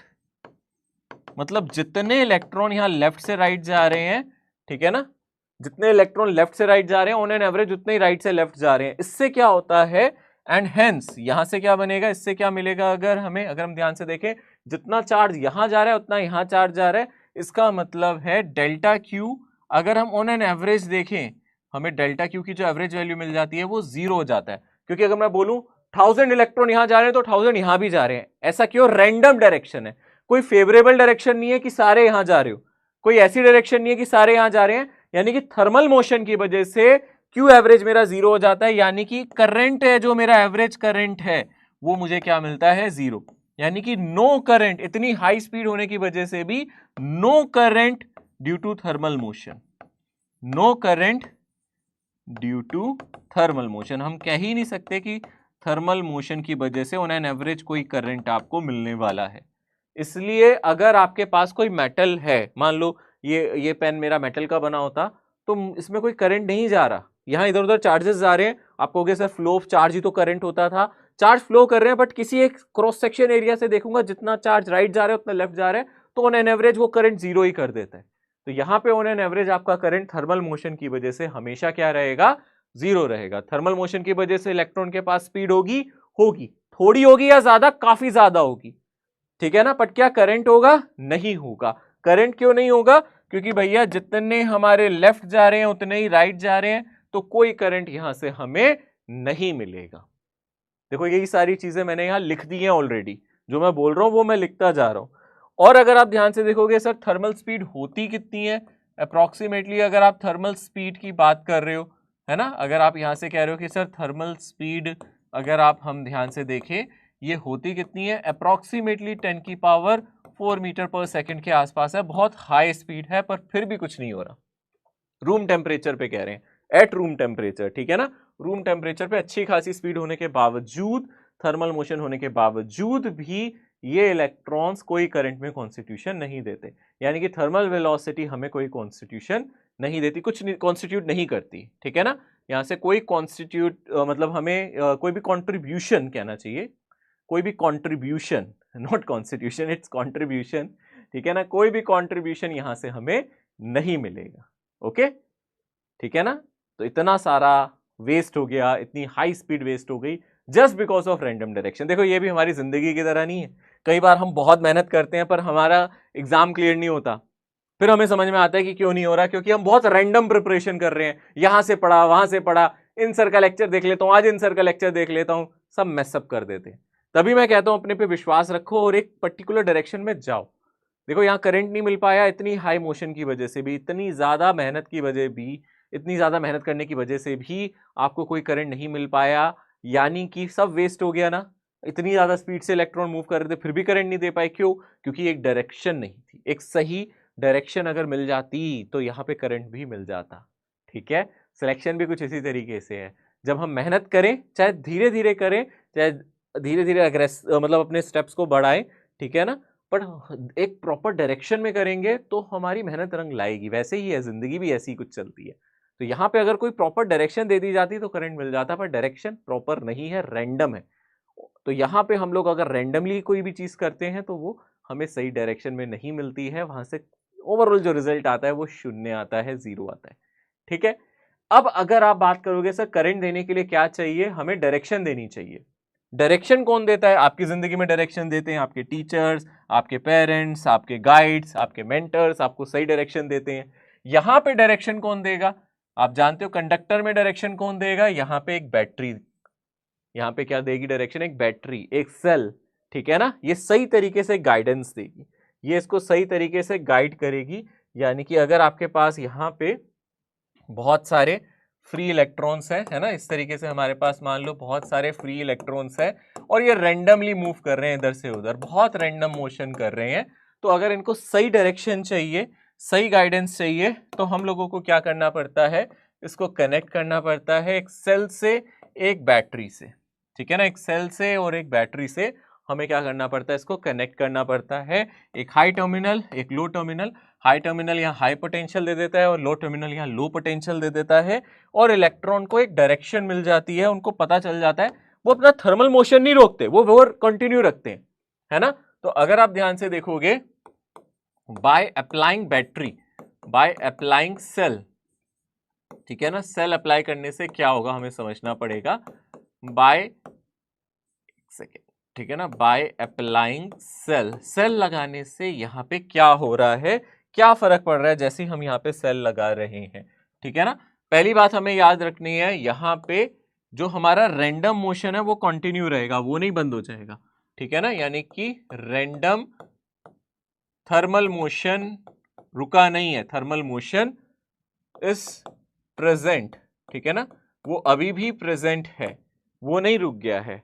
But यहां पे क्या होगा, but electron will start drifting, ठीक है ना, electron will start drifting towards positive terminal of battery, positive terminal of cell या फिर बैटरी, बैटरी या सेल के पॉजिटिव टर्मिनल की तरफ ये लग जाते हैं मूव करना। यानी कि रैंडम मोशन है, अभी भी है, पर इनको ना एक डायरेक्शन मिल गई है। अब ये ना इस डायरेक्शन में सारे के सारे इस डायरेक्शन में ड्रिफ्ट करना स्टार्ट करते हैं। ड्रिफ्ट का मतलब पता है क्या, जबरदस्ती धकेलना किसी को, है ना। कोई जाना कहीं चाहता है, आप उसको जबरदस्ती धकेल रहे हो। आपने देखा कई बार क्या होते हैं, कई लोग पेट्स पालते हैं, जनरली डॉग्स की अगर मैं बात करूं, कई लोग मतलब डॉग्स को पालते हैं, उनके पेट होते हैं, तो उनके गले में एक लीश डाल के रखते हैं, एक रस्सी डाल के रखते हैं, ताकि वो इधर उधर ना भाग जाए, होता है ना। वो इधर उधर भाग रहा होता है, पर वो रस्सी पकड़ते हैं, उसको फोर्सफुली खींच के ले जाते हैं, ड्रिफ्ट कराते हैं उसको। वो जाना कहीं और जाता है ना, वो इधर उधर भाग रहा होता है, पर उसको पकड़ के खींचते हैं, भाई वहां मत जा, ठीक है ना।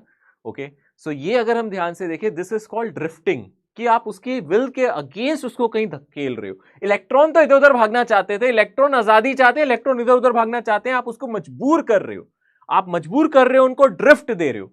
ड्रिफ्ट का मतलब है, जैसे कई बार साइकिल से आप एकदम ब्रेक मारते हो तो कहते हो ना ड्रिफ्ट कर गई, है ना, तो वो ड्रिफ्टिंग कहलाती है। ड्रिफ्टिंग का मतलब है इनको घसीटा जा रहा है, अरे घसीट के ले जा रहे हैं इनको फोर्सफुली ले जाया जा रहा है। क्योंकि अगर आप यहां पोटेंशियल डिफरेंस दोगे तो इन पे फोर्स लगेगा, क्योंकि यहां पे एक इलेक्ट्रिक फील्ड क्रिएट होगी, इन पे फोर्स लगेगा। अरे पॉजिटिव चार्ज, ये नेगेटिव चार्ज, आप देख सकते हो राइट डायरेक्शन में एक इलेक्ट्रिक फील्ड क्रिएट हो जाएगी, पॉजिटिव से नेगेटिव की तरफ एक इलेक्ट्रिक फील्ड क्रिएट हो जाएगी। तो वो क्या करेगी, इन इलेक्ट्रॉन पे एक फोर्स लगाएगी। फोर्स कितना लगाएगी, charge of electron into electric field. तो ये इलेक्ट्रॉन इधर की तरफ ड्रिफ्ट करना स्टार्ट करेंगे भाई, इन पे फोर्स लगेगा, ये ड्रिफ्ट करना स्टार्ट करेंगे। ऑन एन एवरेज किसी ये स्पीड से ड्रिफ्ट करते हैं, ठीक है ना। So electron start drifting, electrons starts drifting, इनके पास क्या स्टार्ट हो जाती है, drifting with an average speed, with some average speed, किसी एवरेज स्पीड से वो ड्रिफ्ट करते हैं, नोन एज ड्रिफ्ट स्पीड।